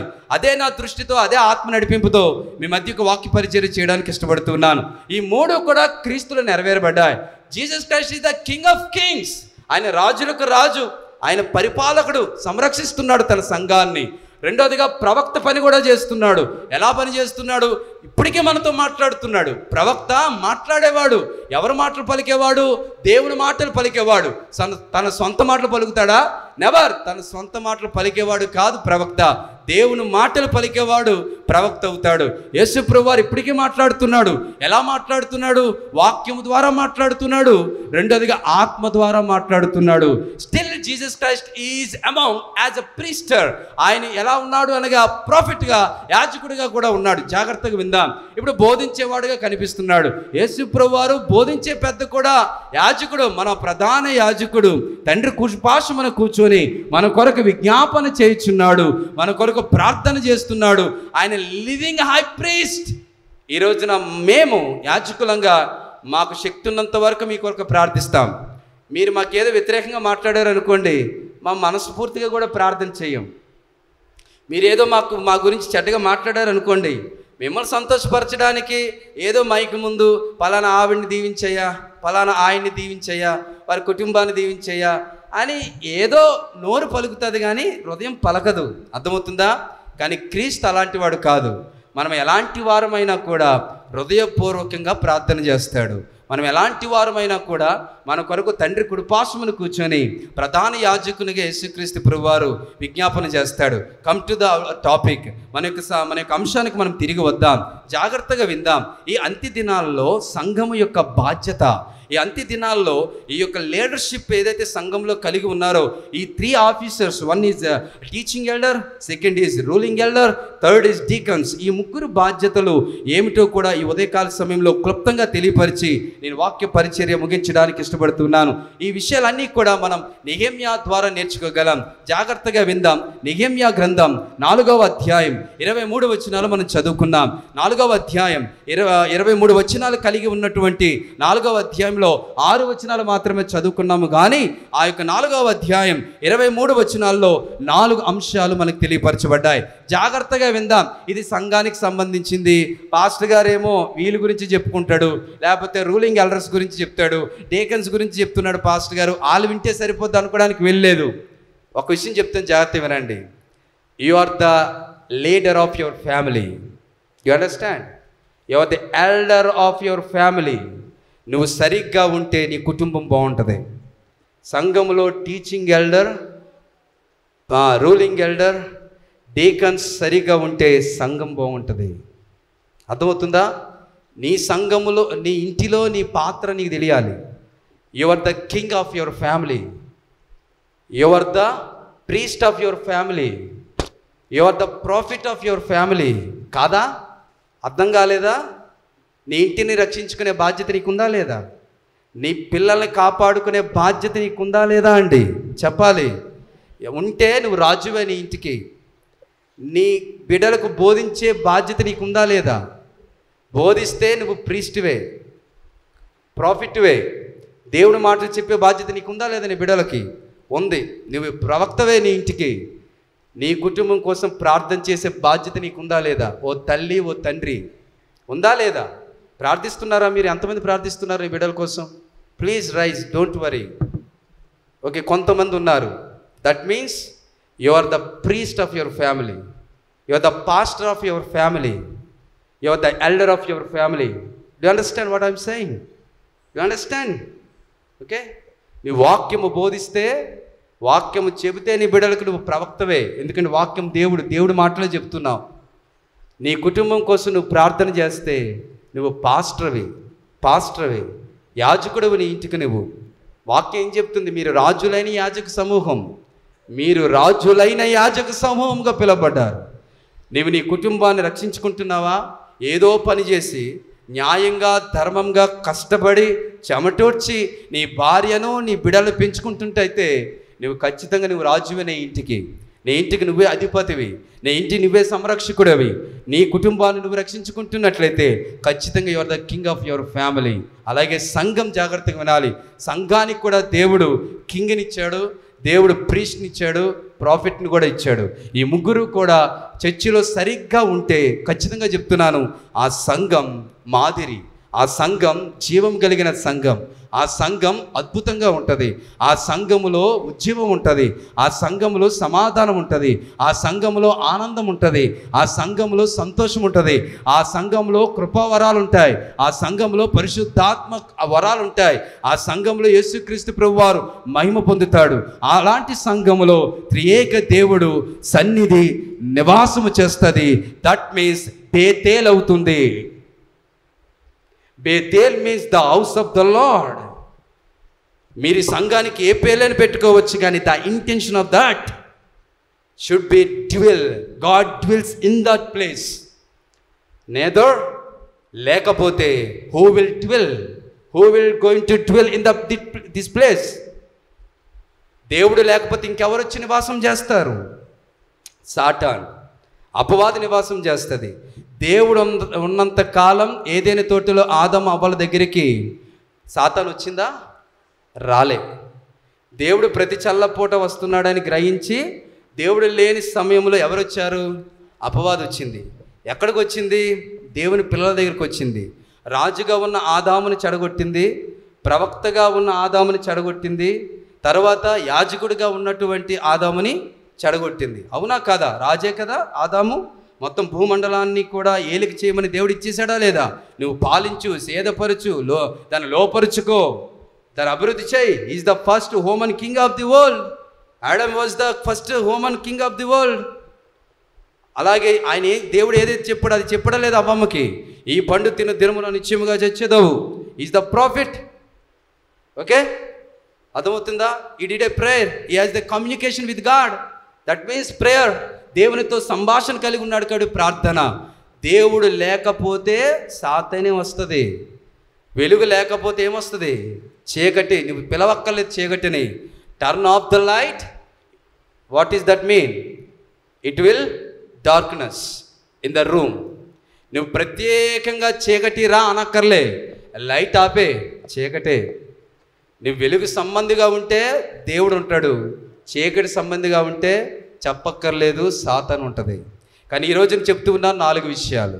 ఈరోజు జాగ్రత్తగా వినాలి. ఇది కుటుంబంగా మీకు పనికి వస్తుంది, సంఘంగా మాకు పనికి వస్తుంది. వేగంగా ముగిస్తాను, ఎండాకాలం కాబట్టి. 4 విషయాలు. నెహెమ్యా గ్రంథం 4వ అధ్యాయం మొదటి 6 వచనాలు అయితే చదువుకున్నాం, కానీ అందులో 23 వచనాలు ఉన్నాయి. నా టాపిక్ ఏమిటనగా 23 వచనాల్లో ఉన్న 4 అంశాలు మీకు నేను తెలియపరుస్తా. నెంబర్ 1 ఏమని చెప్తున్నాడు ఆ యొక్క నెహెమ్యా ద్వారా దేవుడు అనగా, మొదటి 2, 4, 5 వచనాలు చదువుకుందాం. 4, 5 వచనాల్లో దే మస్ట్ బి ప్రేయర్ఫుల్. ఎవరైతే నాయకులుగా ఉన్నారో, teaching elder, ruling elder and deacons, అలాగే కుటుంబంలో నీవు నాయకుడిగా ఉంటే, నీ కుటుంబానికి నువ్వు రాజుగా ఉంటే, నీ కుటుంబానికి నువ్వు ప్రవక్తగా ఉంటే, నీ కుటుంబానికి నువ్వు యాజకుడిగా ఉంటే ఖచ్చితంగా యూ షుడ్ బి ప్రేయర్ఫుల్. ఖచ్చితంగా నువ్వు నీ ఇంటిలో నీవు ప్రార్థనాపరుడుగా ఉండాలి. ఇక్కడ ఏం జరుగుతుంది? ఈ ప్రార్థనాపరుడుగా ఉండడానికి గల కారణాన్ని చెప్తున్నాడు దేవుడు. చూడండి 4, 5 వచనాలు ఏమని చెప్పబడుతుంది? మా దేవా ఆలకించుము అంటున్నాడు నెహెమ్యా.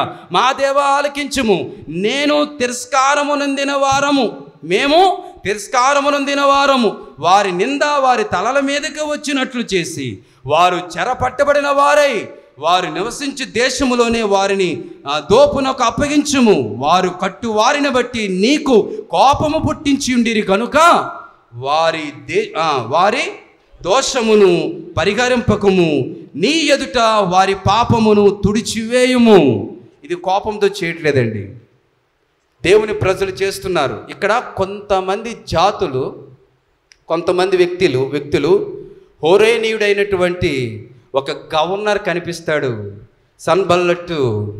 అలాగే ఆ యొక్క అమోనీయుడైనటువంటి టోబియా కనిపిస్తాడు. He was the governor of the Jordan. యోర్దాను నదీ ప్రాంతంలో గవర్నర్గా ఉన్నాడు. ఇతడితో పాటు కొంతమంది అరబ్బీలు, కొంతమంది అమోనీయులు, కొంతమంది అష్టోదీయులు వీరేం చేస్తున్నారు అనగా, పాడైపోయినటువంటి దేవుని గోడలు, యెరూషలేము గోడలు తిరిగి కట్టించడానికి నెహెమ్యా ఒక బృందాన్ని ఏర్పాటు చేసుకుంటూ ఉంటే, పాడు చేయడానికి కొంతమంది, జాగ్రత్తగా వినాలి, వీరందరూ కూడా ఒక చోట సమకూర్చబడి వారి పనిని ఆటంకపరుస్తూ ఉన్నారు. ఆ టైంలో వారు దూషిస్తున్నారు, ఆ టైంలో వారు హేళన చేస్తున్నారు. ఆ టైంలో వీరందరూ కూడా ఇజ్రాయేలీల నాయకుడు నెహెమ్యాను వారి బృందాన్ని అపహాస్యం చేస్తూ ఉంటే తిరుగుబాటు చేయడం లేదు. They did prayer. కేవలం వారు దేవుని సన్నిధిలో మోకరించి, అయ్యా ఆలకించుము, వీరేం చేస్తున్నారో, అయ్యా వీరేమంటున్నారో వినండి, ఇదిగో ఈ యొక్క మా చుట్టూ ఉన్న ప్రపంచం మమ్మల్ని ఏ రకంగా దూషిస్తుందో ఆలకించండి అని చెప్పి ప్రార్థన చేస్తూ ఉన్నాడు నెహెమ్యా తన యొక్క బృందం. ఖచ్చితంగా మనము సంఘము కానీ కుటుంబము కానీ అపహాస్య పాలవుతూ ఉంటే, దూషణ పాలవుతూ ఉంటే, హేళన పాలవుతూ ఉంటే, మన చేయి జారిపోతున్నట్లయితే, లేకపోతే పాడైపోయినటువంటి మన యొక్క ఇంటిని కట్టుకోబోతూ ఉంటే, త్రోవ తప్పిపోయిన మన పిల్లలను బాగు చేసుకోవాలి అంటే, మాట వినని సంఘాన్ని క్రీస్తు వైపు తిప్పాలి అంటే, అది కుటుంబమైనా సంఘమైనా ఇంకేదైనా కూడా అది బాగు చేసుకోవాలి, దాన్ని మళ్ళా పునరుద్ధీకరించుకోవాలి, మళ్ళా రీబిల్డ్ పునర్నిర్మాణం చేసుకోవాలి, దేవుని చిత్తానికి దాన్ని తిరిగి వెనక్కి తీసుకొని రావాలి అంటే దే మస్ట్ బి ప్రేయర్ఫుల్. ఖచ్చితంగా వారు ప్రార్థనా పరులై ఉండాలి, ప్రార్థన చేయాలి. That is the first lesson. అది మొదటి సలహా బైబిల్ మనకిస్తున్నటువంటి అంత్య దినాల్లో. సంఘమా కుటుంబమా, జాగ్రత్తగా వినాలి. సంఘం వేరు కుటుంబం వేరు కాదండి. సంఘం వేరు కుటుంబం వేరు కాదు. కొన్ని కుటుంబాలు కలియక ఒకవేళ సంఘం కావచ్చేమో, కొన్ని స్థానిక సంఘాల కలియక సార్వత్రిక సంఘం కావచ్చేమో, కానీ అల్టిమేట్గా we all are the family of Jesus Christ. మనందరము కూడా క్రీస్తు కుటుంబంలో సభ్యులమే. మన కుటుంబం పాడైతే సంఘం పాడైనట్టే, సంఘం పాడైతే దేవుని రాజ్యము పాడైనట్టే, సార్వత్రిక సంఘము పాడైనట్టే. ప్రియులారా, పాడవుతున్న దానిని బాగు చేసుకోవాలి అంటే మొదటి సలహా ప్రార్థన. మొదటి సలహా, బైబిల్ ఇస్తున్న సలహా, యూ షుడ్ బి ప్రేయర్ఫుల్. ఖచ్చితంగా నువ్వు ప్రార్థన చేయాలి. యేసు ప్రభు వారు దూషిస్తున్నారు, యేసు ప్రభు వారిని అపహాసం చేస్తున్నారు. సిలువలో ఈ ఎండకే మనం తట్టుకోలేకపోతున్నామే. కల్వరి గిరి ఎత్తైన కొండ, ఎత్తు పెరుగుతున్న కొలది ఆక్సిజన్ లెవెల్స్ కూడా తగ్గిపోతాయి, ఆక్సిజన్ లెవెల్స్ కూడా తగ్గిపోతాయి. అలాంటి ఎండలో అడ్డుకర్ర నిలువుకర్ర మధ్యలో వేలాడుతున్న క్రీస్తు చేస్తున్న ప్రార్థన ఈ రోజున మనకు మాదిరి. తండ్రి, వీరేమి చేయుచున్నారో వీరు ఎరుగరు గనుక వీరిని క్షమించండి. You should B prayerful. నువ్వు ఖచ్చితంగా నీ కుటుంబాన్ని కట్టుకోవాలి అంటే ప్రార్థన చేయాలి. నీ సంఘం కట్టబడాలి అంటే ప్రార్థన చేయాలి. రెండవ సలహా ఏం చెప్తున్నాడో విందాం, వేగంగా వెళ్దాం. 9వ వచనం ప్రకారం నెహెమ్యా గ్రంథం 4వ అధ్యాయం 9వ వచనం ప్రకారం దే షుడ్ బి అలర్ట్. ఖచ్చితంగా వారు అప్రమత్తంగా ఉండాలి. వారు అప్రమత్తంగా కూడా ఉన్నారు. శత్రువుల దాడి వారి మీదకి ఎక్కువగా వస్తూ ఉంటే ఒక చేతిలో వారు పాడైన ప్రాకారములు కట్టడానికి పూనుకునేటప్పుడు ఒక చేతిలో తాపి పట్టుకున్నారు, పనిముట్లు పట్టుకున్నారు, ఇంకో చేతిలో ఖడ్గం పట్టుకున్నారు, ఆయుధాలు పట్టుకున్నారు. ఒకవైపేమో పాడైన గోడలు కడుతున్నారు, ఇంకోవైపేమో శత్రువులను ఎదిరిస్తున్నారు. పొట్లాడడానికి, గొడవ చేయడానికి, పాడైన దానిని కట్టడానికి పూనుకున్న వీరి మీద వ్యతిరేకంగా ఉన్నటువంటి వారితో యుద్ధము చేయడానికి వీరు ఒక చేత ఆయుధం పట్టుకున్నారు, ఇంకో చేత వీరు పనిముట్టును పట్టుకున్నారు. జాగ్రత్తగా వినాలి. ఈ అంత్య దినాల్లో వీ షుడ్ బి అలర్ట్. ఖచ్చితంగా మనము అప్రమత్తంగా ఉండాలి. హెచ్చరికలు ఇస్తున్నాయి కదా, ఎండలు ఎక్కువగా ఉన్నాయి, బి అలర్ట్, అప్రమత్తంగా ఉండండి. ఎవరు ఇళ్ళ నుంచి పని లేకపోతే బయటికి రావద్దు. ఎక్కువ శాతం వాటర్ తాగండి. డార్క్ కలర్ అంటే డార్క్ కలర్ క్లాత్స్ వేయకండి. డార్క్ కలర్ క్లాత్స్ ఏం చేస్తాయంటే ఖచ్చితంగా ఎండను స్వీకరిస్తాయి.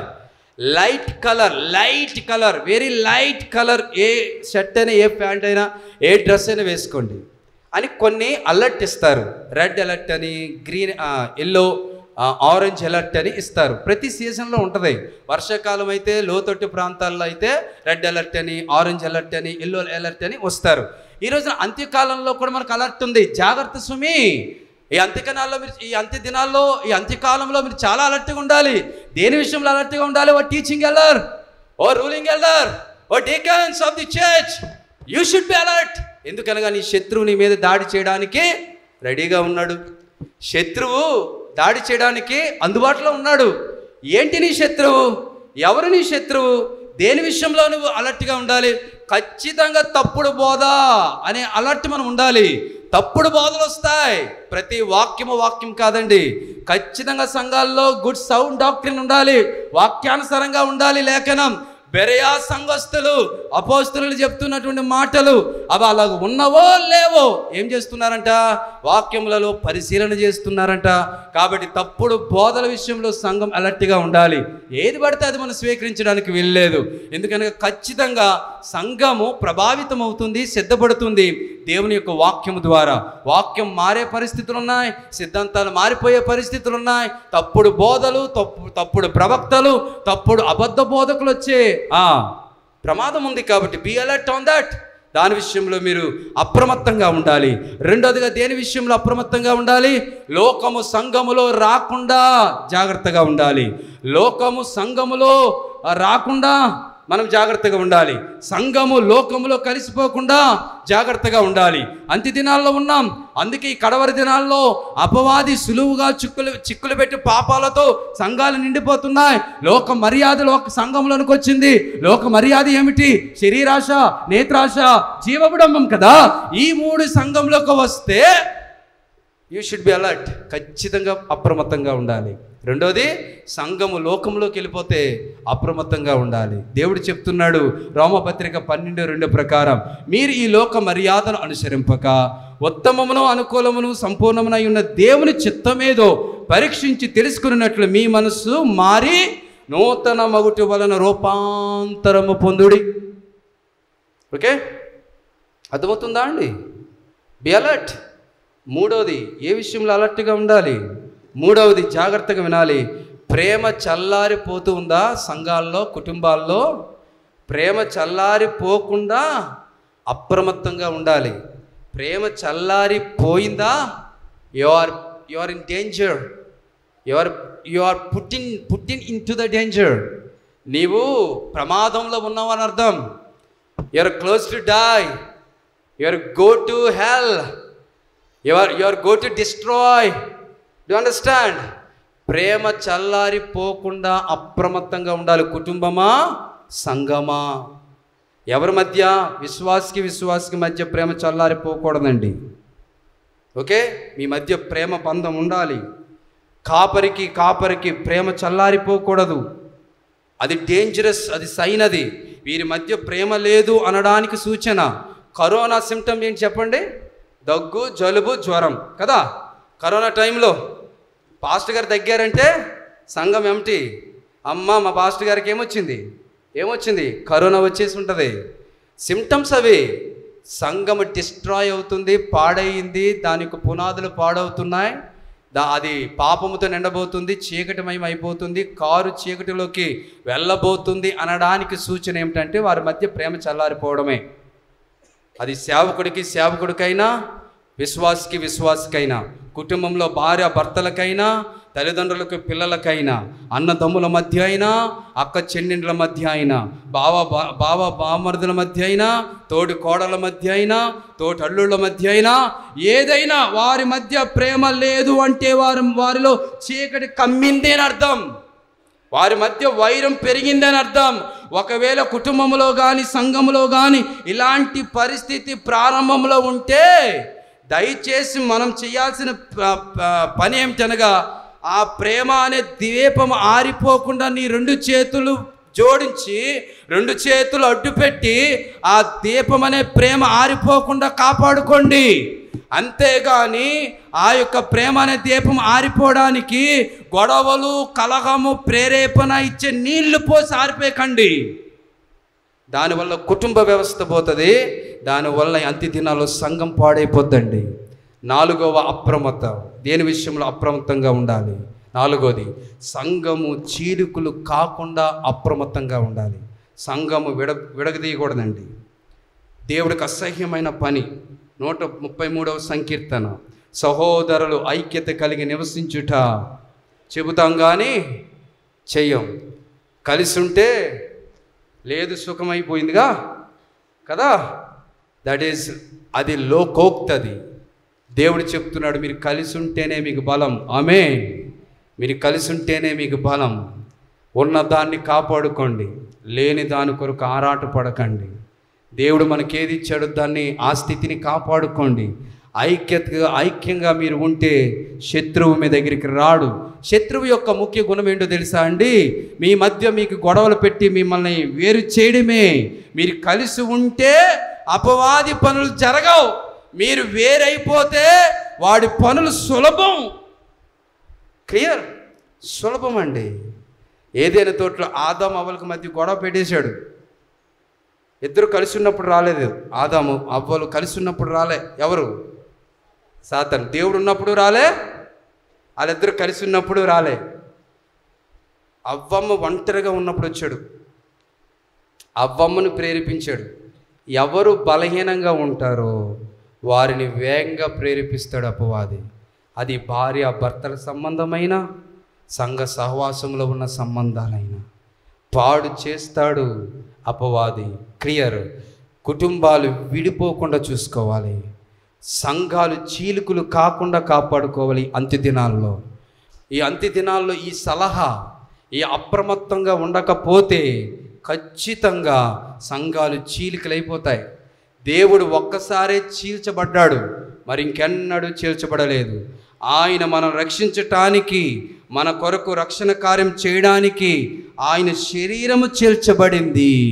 ఆయన శరీరము చీల్చబడింది కానీ సంఘము చీల్చబడలేదు. చీల్చబడినా ఆయా ప్రాంతాలకు చెల్లాచెదరైపోయినా ఆ యొక్క దేవుని ప్రజలందరినీ ఒక చోట సమకూర్చడానికి క్రీస్తు శరీరము చీల్చబడిందే కానీ చేర్చబడిన శరీరము ద్వారా సంఘమును చేర్చడానికి యేసు ప్రభువు వారి దేహం చేర్చబడలేదండి. ఆయన కలిపేవాడు, ఆమేన్ చెప్పండి. సమాధాన పరిచేవాడు పరిశుద్ధుడు, సమాధానానికి కర్త ఆయన. కాబట్టి సంఘములు చీలికలు రాకుండా ప్రతి ఒక్కరూ అప్రమత్తంగా ఉండాలి. అలాంటి పరిస్థితులు వస్తే జాగ్రత్త పడాలండి. ఎన్ని విషయాలు మనం చూసామండి? 2 విషయాలు main. They should be alert. అందులో 4 విషయాలు చూసాం. 3వది వేగంగా వెళ్దాం. They should be prepared. ఖచ్చితంగా 18, 16, 18 వచనాల ప్రకారం నెహెమ్యా గ్రంథం 4వ అధ్యాయంలో దే షుడ్ బి ప్రిపేర్డ్. ఖచ్చితంగా వారు సిద్ధపడి ఉండాలి. మనందరం కూడా సిద్ధపడి ఉండాలండి. దేవుని రాకడ కొరకు, 2వ రాకడ కొరకు సిద్ధపడాలి. మొదటి రాకడ వచ్చేసింది, మనకి ఇవ్వాల్సిన రక్షణ ఇచ్చేశాడు, మనకు కావాల్సినటువంటి ఆశీర్వాదాలు ఇచ్చేశాడు. మనం ఏ రీతిగా బలపడాలో ఆ రీతిగా బలపడడానికి దేవుడు అన్నీ సమకూర్చాడు. ఇప్పుడు మనం సిద్ధపడాల్సింది దేని కొరకు? ఆయన 2వ రాకడ కొరకు సిద్ధపడాలి. అలా సిద్ధపడాలి అంటే ఒక చేత దేవుని పని ఉండాలి, 2వ చేతులు ఏముండాలి? ఆయుధం. ఏంటి ఆయుధం? ఎఫెసీయులకు రాసిన పత్రిక 6వ అధ్యాయం ప్రకారం సర్వాంగ కవచాన్ని ధరించుకొని మనము లోకముతో పోరాటం చేయాలి అండి. అపవాదితో పోరాటం చేయాలి అండి. మన పక్కన ఉన్న వారితో పోరాటం చేయకూడదండి. శరీరంతో కాదండి పోరాటం చేయాల్సింది. మన అమ్మతో, మన నాన్నతో, మన తోబుట్టుతో, అన్నతో, తమ్ముడితో, వదులుతో, బావతో, బామ్మరితో, తాతతో, మామతో, బామ్మతో, తండ్రితో, వీరితో కాదండి మనం పోరాటం చేయాల్సింది. కంటికి కనిపించని శత్రువుతో మనం పోరాటం చేయాలి. అక్కడ కదా మనకి విజయం రావాలి. నీ తోటి విశ్వాసతో పోరాటం చేయమన్నాడా? మనం చేస్తుంది ఏంటి? మన తోటి విశ్వాసతో పోరాటం చేస్తున్నాం, ఎత్తుకు పై ఎత్తు వేస్తున్నాం. మనం చేయాల్సిన పోరాటం కంటికి కనిపించని వాయుమండల అధిపతి అయినా అపవాదితో మనం పోరాటం చేయాలి. 4వది చివరిగా చెప్తున్నాను, దే షుడ్ బి యునైటెడ్. ఖచ్చితంగా వారు ఐక్యతను కలిగి ఉండాలి. 19 నుండి 25 వచనాల ప్రకారం ఐక్యత కలిగి ఉన్నారండి. ఎప్పుడైతే వారు ఐక్యత కలిగి ఉన్నారో వారు అనుకున్నది వారు సాధించారు. ఐక్యత లేకపోతే మనం అనుకుంది సాధించలేం. వెనకడుగే ఉంటుంది కానీ ముందడుగు ఉండదు. ఒక తగాద వచ్చినప్పుడు మీరందరూ ఒకటయ్యారు అనుకోండి, సంఘం అంతా ఒకటయింది అనుకోండి, లోకం నిలవగలదండి? లోకం మీ ముందు నిలవగలదండి? నీ కుటుంబంతో వేరే కుటుంబం ఏదో చిన్న గొడవ పెడుతూ ఉంటే మీరందరూ, మీ కుటుంబం అంతా ఒకటయింది అనుకోండి, అవతలవాడు కుటుంబం మీ ముందు నిలబడగలదండి? కదా? సంఘము నువ్వు అంతే. లోకము నీ మీద తిరుగుబాటు చేస్తూ ఉంటే సంఘము షుడ్ బి యునైటెడ్. ఖచ్చితంగా ఐక్యత కలిగి ఉండాలి. ఐక్యత కలిగి ఉంటే మనం సాధించలేనిదంటూ ఏమీ లేదు. మన దేవుడు ఐక్యత, త్రిత్వంలో ఐక్యత ఉందండి. తండ్రి ఉన్నాడు అంటే కుమారుడు పరిశుద్ధాత్ముడు ఉన్నట్టే. కుమారుడు ఉన్నాడంటే తండ్రి పరిశుద్ధాత్ముడు ఉన్నట్టే. పరిశుద్ధాత్ముడు ఉన్నాడు అంటే తండ్రి కుమారుడు ఉన్నట్టే. 3 వ్యక్తులు పనిచేస్తున్నారండి. ఒకరు ఆదేశించేవాడు, ఒకరు దానిని నెరవేర్చేవాడు, ఇంకొకటి నెరవేర్చిన దానిని తన ప్రజలకు ఆపాదించేవాడు. ఒకరు ఎక్స్ప్లెనేషన్ ఇచ్చేవారు, ఒకరు ఇలిస్ట్రేషన్ ఇచ్చేవారు, ఇంకొకరు అప్లికేషన్ ఇచ్చేవారు. ఈ 3 కలిసి ఉన్నారు కాబట్టి మనం ఈ రోజున తండ్రి కుమార పరిశుద్ధాత్మలో ఒకటిగా ఉన్నాము. ఆమేన్. అవర్ గాడ్, మన దేవుడే ఐక్యత కలిగిన వాడు. మనము కూడా ఐక్యత కలిగి ఉండాలి. మనలో చాలా భేదాభిప్రాయాలు ఉంటాయండి, ఉండొచ్చుగాక, కానీ క్రీస్తు యొద్దకు వస్తే అవన్నీ తొలగిపోతాయి. ఆమేన్. అలా తొలగిపోవాలని ప్రార్థన చేద్దామా? మనలో ప్రార్థనాపూర్వకమైన జీవితం రావాలని, మనం అప్రమత్తంగా ఉండాలని, 3వదిగా ఏం కలిగి ఉండాలి? Should be prepared. మనం సిద్ధపడాలని. 4వదిగా యునైటెడ్, ఐక్యత కలిగి ఉండాలని ప్రార్థన చేద్దామా? ఒకవేళ మనలో ప్రార్థన జీవితం లేకపోతే, ఒకవేళ మనం అప్రమత్తంగా లేకపోవడం వలన జరగకూడని ప్రమాదం జరిగిపోయిందేమో, జరగకూడని damage జరిగిపోయిందేమో, కూలిపోయిందేమో, పాడైపోయిందేమో.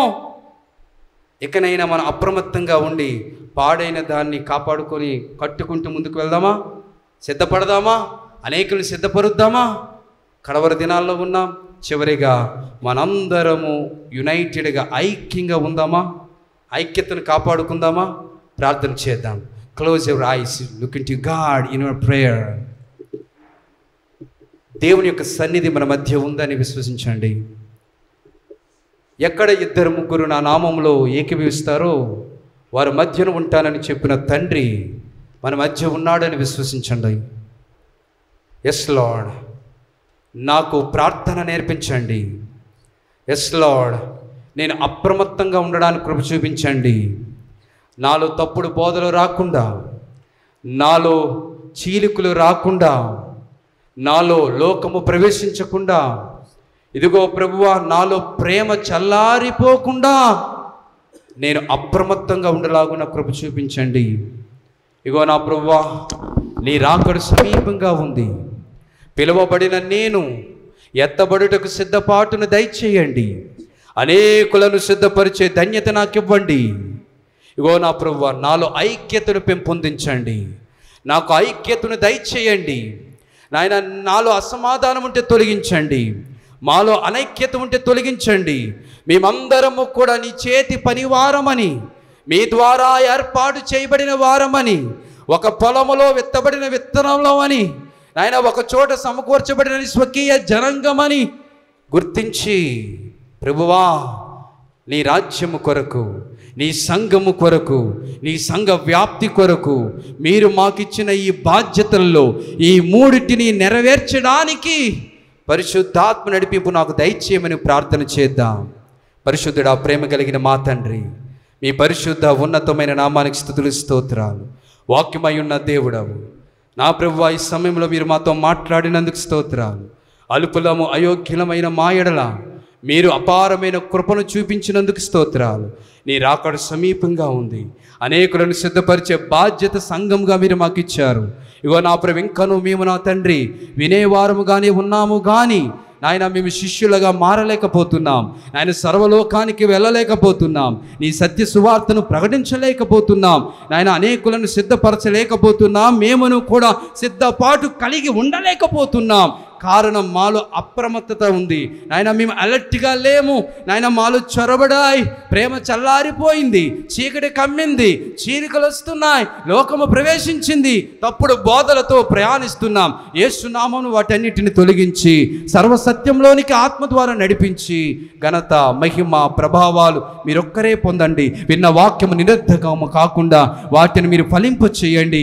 Anoint the church with your holy spirit, anoint your people with your holy spirit lord. నన్ను మీ ఆత్మ ద్వారా వారిని అభిషేకించండి, వారి హృదయాలను సంధించండి, బలహీనతలు తొలగించండి, ఆటంకాలను తొలగించండి, వ్యాధులకు స్వస్థతను ఇవ్వండి నాయన. అప్పుల బాధల నుంచి విడుదల దయచేయండి, బలహీనలను బలపరచండి, పడిపోయిన వారిని లేవనెత్తండి. పునాదులు పడిపోయా, తిరిగి పునరుద్ధీకరించండి, పాడైన గోడలను తిరిగి కట్టండి, పునర్నిర్మాణం చేయండి, పునర్వైభవాన్ని దయచేయండి నాయన. ఆ యొక్క క్రైస్తవ ఆనందాన్ని, క్రైస్తవంలో ఉన్నటువంటి ధైర్యాన్ని వీళ్ళందరికీ దయచేసి ఘనత, మహిమ, ప్రభావాలు మీరొక్కరే పొందమని యేసయ్య శక్తి కలిగిన నామములో ఈ ప్రార్థన అడిగి వేడుకొని పొందుకొనుచు ఉన్నాము తండ్రి. ఆమేన్. Praise the lord. Thank you. మీ అందరికీ వందనాలు.